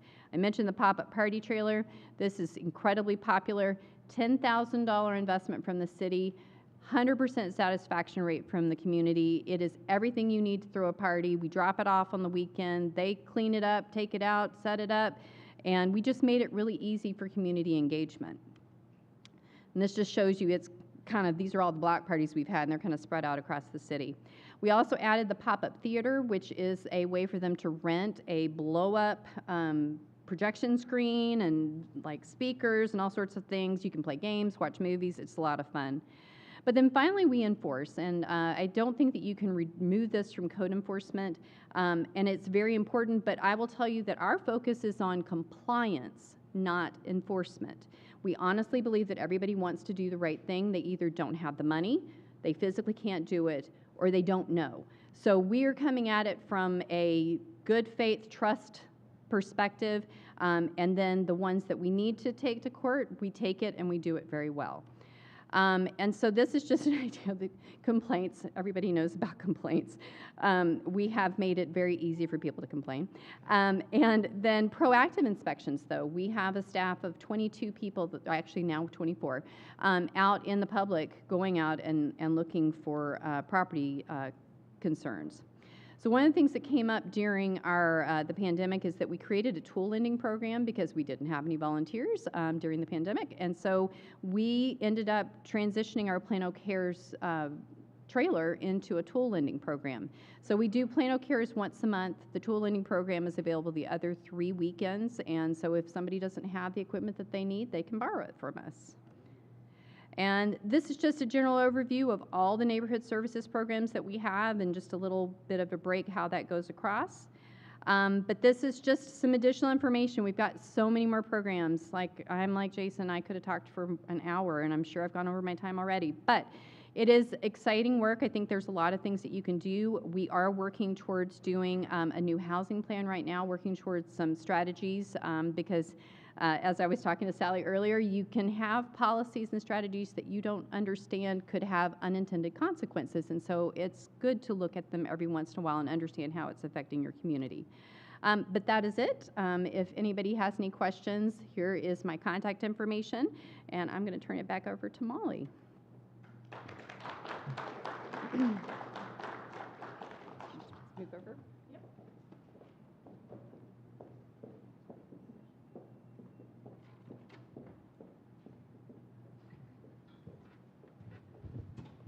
Thank you, Lori. All right, I'm going to ask everybody to turn on the microphones here. Want to just switch it on? Take a second to turn on. So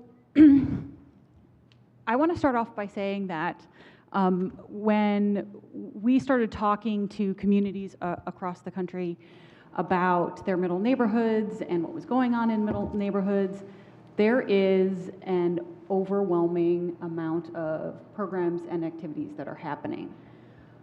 But one of the things, so let's sort of address kind of challenges and threats first in middle neighborhoods.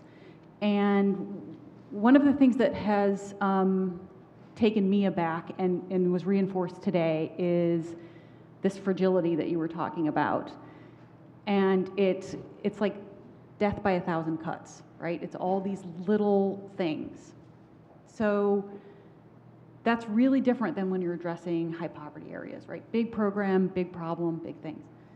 So I want to talk about this kind of addressing it through multi-layered small programs, trees, community pop-ups, a CDC buying a house here and there. So if each of you can maybe talk a little bit more about what you see on the ground about those programs, how they work, how they're funded, for other communities looking to do these kind of layered activities.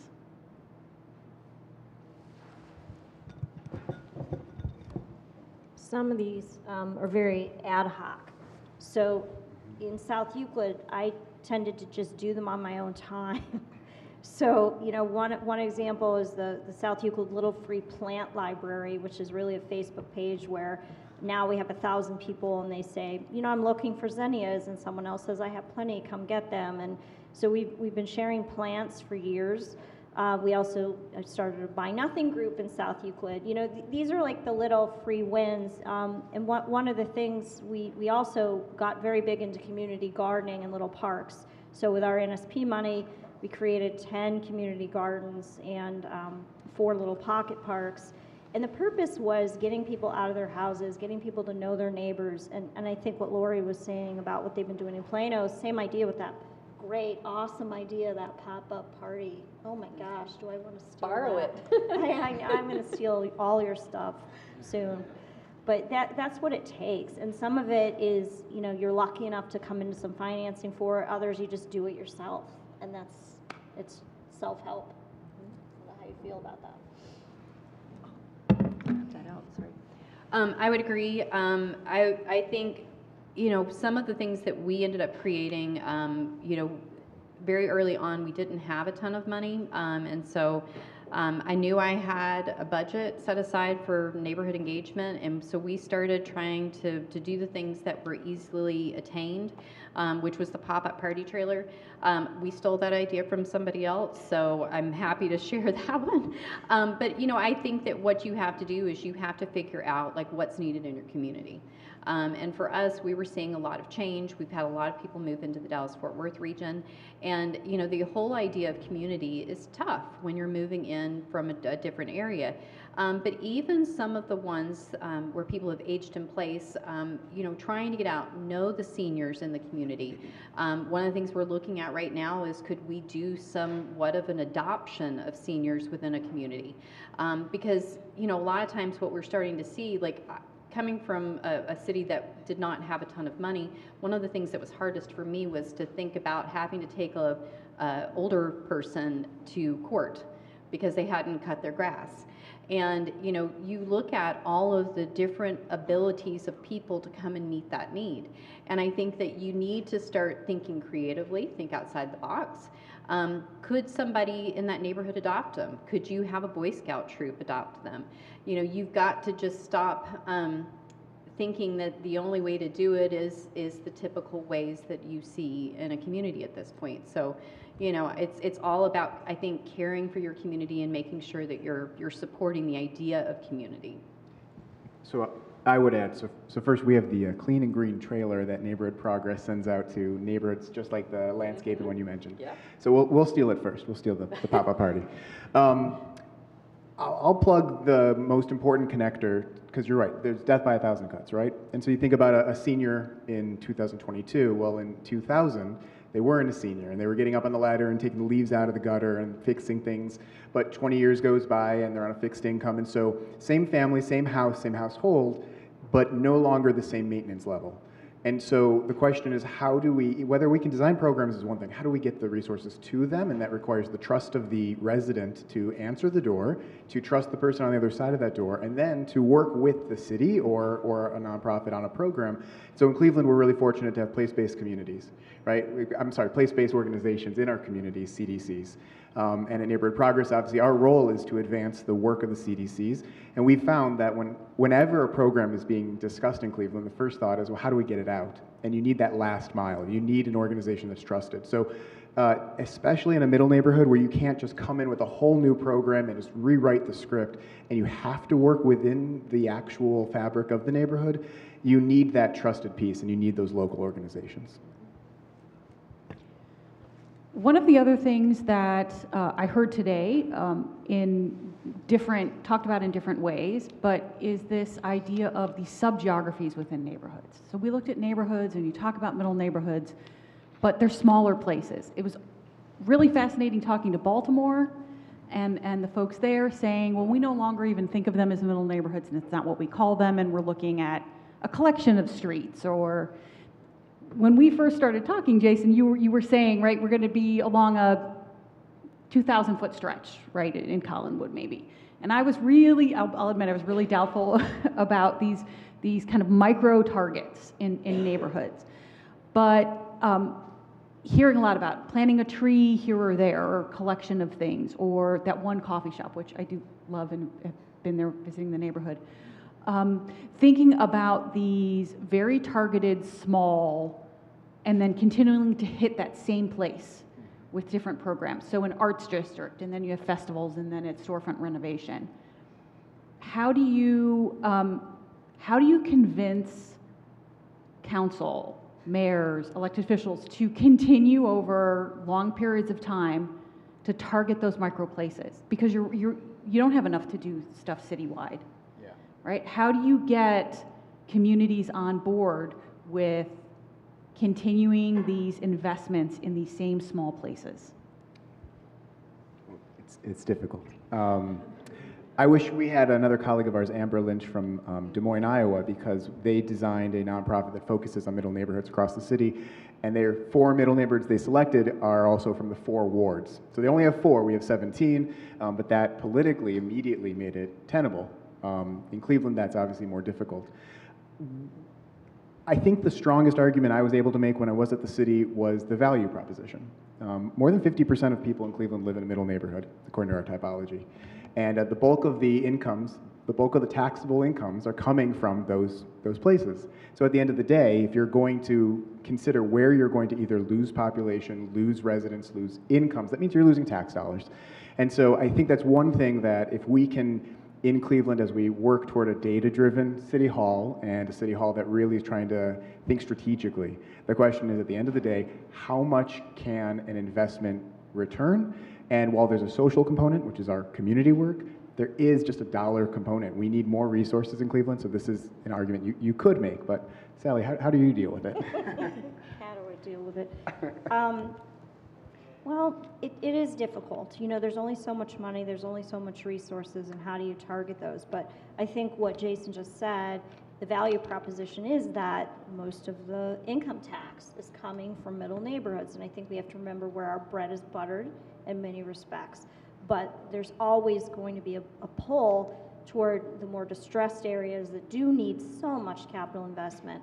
And so when the National Middle Neighborhoods community of practice emerged, I was really hopeful that we could drive some federal funding, we could bring in more resources that we haven't had, to where what I had to do in South Euclid was very grassroots. It was very self-funded in many respects. We started to push real estate sales and taking the proceeds of that to create neighborhood grant programs, to do activities in neighborhoods. And this is what our CDCs have done too. They take this work on themselves. There needs to be a little bit more lift, I believe, from the federal government and the state in acknowledging the special characteristics of these places, that these are really the fabric of America. And when they're lost, they're lost. And it certainly doesn't help our region. And if Tom Byer was up here on the stage right now talking, and he is a researcher from this school who has been ringing the bell for years about you need to stop this bleed out, these people moving to exurban locations, moving to townships, or you're in peril. And I think that's where we find ourselves now. Yeah. And I would say the other thing I would want to add to that is you have to really start educating our councils that this housing's infrastructure. We spend a lot of money on investing in other parts of our infrastructure, on the roads, on the alleys, the sidewalks. Housing is infrastructure. And to not invest in infrastructure is to the peril of those cities. And, that I think when you understand that as a whole, that can make a lot of, that can hold a lot of weight for the council. The other thing that I would say is that I think you also have to figure out your councils or whoever your governing body is to know what their pain points are and figure out how to get the data that supports their pain points. Because the reality is that you could say something to someone and it's going to resonate completely, but if you can't figure out what that particular, and I mean, we all work in politics, I mean, essentially, you have to figure out how to sometimes look at the way that is going to make that person understand the importance of it. It could be the same thing, but you might have to just talk to that one individual differently than another. But I think that the data is key. You have to start with the data, and then you have to figure out how to tell your story. And all of it is important, regardless of who you're talking to. But you have to tell the story of the neighborhoods and why it's so important to invest in them. It's really interesting that you said about drawing national attention and federal investment in middle neighborhoods, because one of the things that we were trying to do was maybe identify middle places or middle neighborhoods across the country that didn't yet acknowledge themselves as middle. And I think we found them in reaching out for interviews, and well, we don't really have middle neighborhoods, right? Or, we're not middle neighborhood kind of place. And also in the national community of practice, when we first spoke with folks there and said, can you give us a list of your members' census tracts, and and there wasn't even that, right? And it was, we need to ask where are these middle places. And so the self-recognition and self-identification of the importance of this place, I think, is where we started from this work also. So that there are a lot of places, I think, that don't yet consider themselves middle, don't yet consider themselves maybe fragile or endangered or in need of this kind of investment, but certainly are feeling some of what's going on. And by that I mean this phenomenon of investors in neighborhoods across the country, which accelerated during the pandemic. When we started this project, Jace, you remember, this wasn't on our radar. This wasn't something that we discussed, and certainly the chaotic nature of the housing market during the pandemic and the people moving or picking up and maybe moving across the country because of remote work. And so how has that, because it's not captured in any of our data, certainly, how do you see that playing out in the neighborhoods that you work in right now, or colleagues you hear about from across the country, and what can we do? What are some of the policy interventions that communities can begin to look at to address this investor issue? It's near and dear to my heart. It's a huge issue. So it's like Northeast Ohio just can't have a normal housing market, ever. Nothing can be normal here, ever. So it was either the worst of times or this boom time when now everybody's competing, cash investors are coming in. I was trying to downsize about a year and a half ago, and I was looking at houses, and there was literally nothing I could compete and buy. So the last straw was bidding $55,000 over asking for a property and losing it to another cash investor. I couldn't get a house. And so I stayed put where I still am because there was no option. So I guess what really is worrying me right now is who are these people? And many of them are home buyers who have borrowed from their 401k and they've bought these houses for the top dollar prices. What happens when the market shifts again? Where's their equity? Are we back to where we were? I don't think we'll be back to the worst of the housing crisis, but there's going to be some repercussion. There'll be a hangover from what's been going on over the last couple of years, and I'm dreading it because I know it's coming.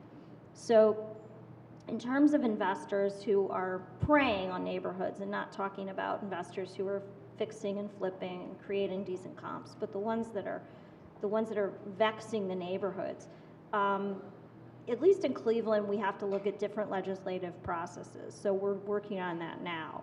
Because I know, South Euclid, we had a little bit of a better strategy, I think, because we were smaller and it was easier to find out who was buying what and target them. And we drove out a lot of pretty awful investors by banging them over the head with prosecution over and over again until they gave up and sold their portfolio. So I was able to drive out about 5 or 6 notorious bad actors out of the city through those efforts. It's harder in a bigger geography, and I don't know, I'm just really interested to hear, did Plano have these people, or are they staying out because of the high prices? So we're different, and so we are seeing investors come in, but they're coming in and purchasing homes, often foreign investors, and then abandoning them. And so I'll give an example that right now we are dealing with an investor in an Asian country that abandoned the house more than 2 years ago. We talk about code enforcement. It's very difficult. I mean, you think about having the ability to not be able to contact that homeowner. And the challenges of the neighbors around it looking at that. And so, we have seen that, which is hard because that you can't approach those people. So, but then the other thing that we've seen is that we've had a lot of flippers. We've had a lot of people moving from high value states, moving into our market, and capital gains has caused them to come in with cash. They want to spend a lot of money, and it has driven our housing market up pretty significantly. So, I think talking about policies both on the federal and a state level would be worth it. One of the things we've looked at policy-wise is, should we look at people that have purchased and left housing vacant differently? And other than just a homestead exemption, is there anything else that we could do if people are choosing to keep properties vacant? One of the things that's happening right now for us, we're having a lot of pressure for short-term rentals. And in fact, yesterday I spent most of my day working on that ordinance that we're going to be bringing forward to council next week, because the reality is that anything that takes housing away from home buyers is a problem, because you're just driving up housing prices. You're not allowing people into market. We've had very similar type experiences like you had, where people are having to go $55,000 and over. I just found out something that I just found absolutely mortifying in our community, which is rental properties. People are having to come in and put down signing fees in order to get into housing. And that's crazy to me. And I'm talking like one of my staff had to agree to pay more than what the rent was being advertised at, and also put down, I think it was like $10,000 for the privilege of living in that home. And you look at those kinds of things, and when my staff person told me that, I mean, I work for a government. It's not like we're able to pay them, this kind of crazy salary. It's heartbreaking to me, because really we're talking about places that we want families to be living, and what what exactly is going on in our housing market that is creating some of these shifts. So, yeah. You know, that's a similar story to what I heard in talking to somebody from Charlotte who relayed stories about investors coming into their neighborhood, very stable place, before the pandemic, high owner occupancy, and their neighbors were looking to buy and very good jobs, got a mortgage, and cannot, similar experience, cannot become a homeowner, cannot close that deal, cannot get a house in this market. So there are several dynamics to that I want us to think about. And it goes back to this idea of housing as infrastructure, which we've also talked about here for a long time. The ability to say, you know, we wouldn't also not just let somebody come in and damage our roads, you wouldn't let somebody come in and also own your roads. And so what are things that we can do to, if we're going to have investors encourage the good ones or local, what are the kinds of things we want the community to understand about that housing and the importance of home ownership? But thinking about the dynamics of the pandemic, now we're not just talking about low-income people and affordability. We're talking about solid people who are able to get mortgages who may not have the prospect of being homeowners in any of our neighborhoods, let's say. What kind of programs do you think to encourage that? I go back to maybe some of the foreclosure programs with first-time home buyer incentives, maybe banks considering things such as if they've gone through one of the housing counseling programs that they will, you know, consider them for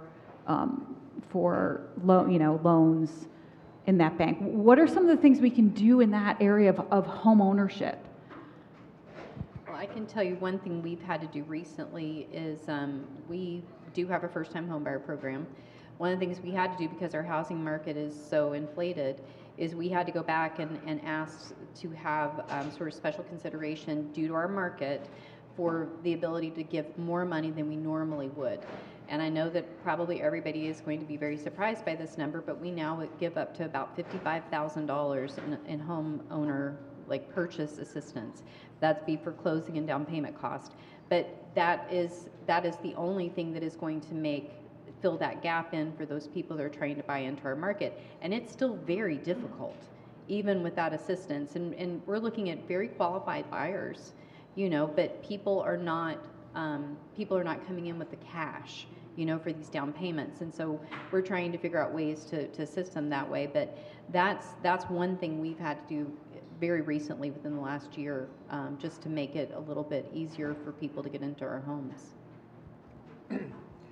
So in Cleveland, I just don't see that issue being really the most significant issue. Affordability is still very much possible in Cleveland, very much so.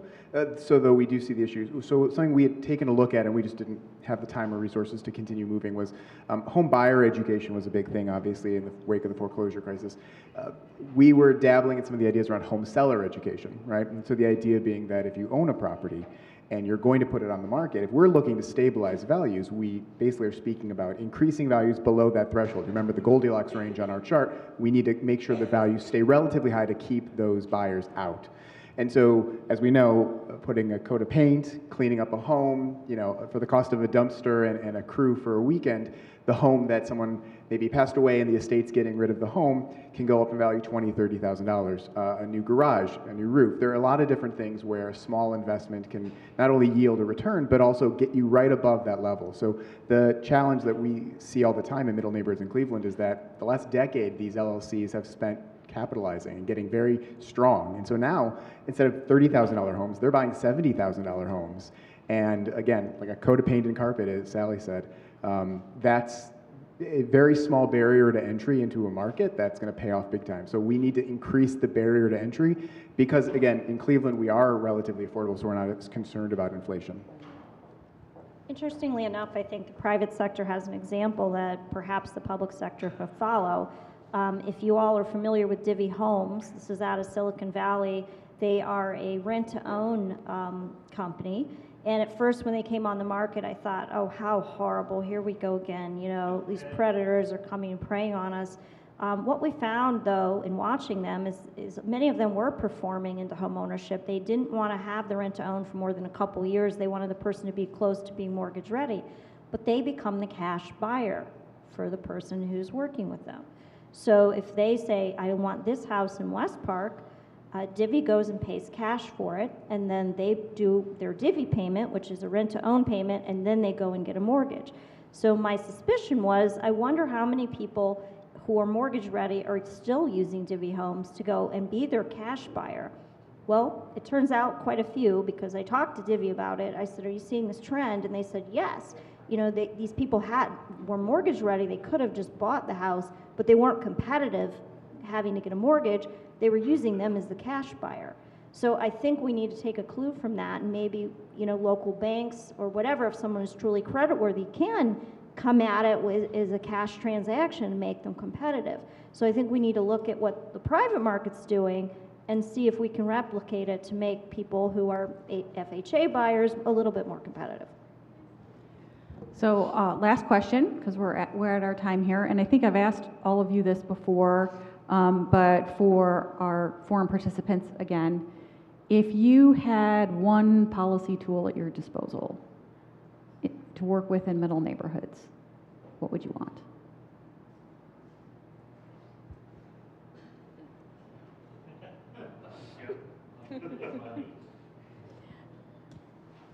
I would say, and I feel like I do have this policy tool in my toolbox, but I can always use more, right? Is that encouraging reinvestment into middle neighborhoods. You know, one of the biggest challenges is that we have people that are choosing to age in place. We have people that are maybe new buyers that are buying what's affordable to them, which is typically older housing. I mentioned the Great Update Rebate. It really is an incentive program for reinvestment into older, moderately priced homes for our market. But it really is to try and get people to start reinvesting into existing neighborhoods instead of moving to the exurbs, which is very much a thing for the Dallas-Fort Worth region. I mean, right now, Oklahoma is starting to be a possibility for Dallas suburbs, which is crazy. But because it's 2 hours away. And but I think that we have to think about ourselves as partners, you know, and partnering with our communities, partnering with ensuring that we have good housing. If I had anything, it would be to have more money either from the federal, state, or local level to invest in that neighborhood. So, excuse me, I said it in my my presentation. The construction gap program at the city, if deeply funded and made extraordinarily easily accessible to certified developers. So you get the money up front, you can work with it immediately and get going.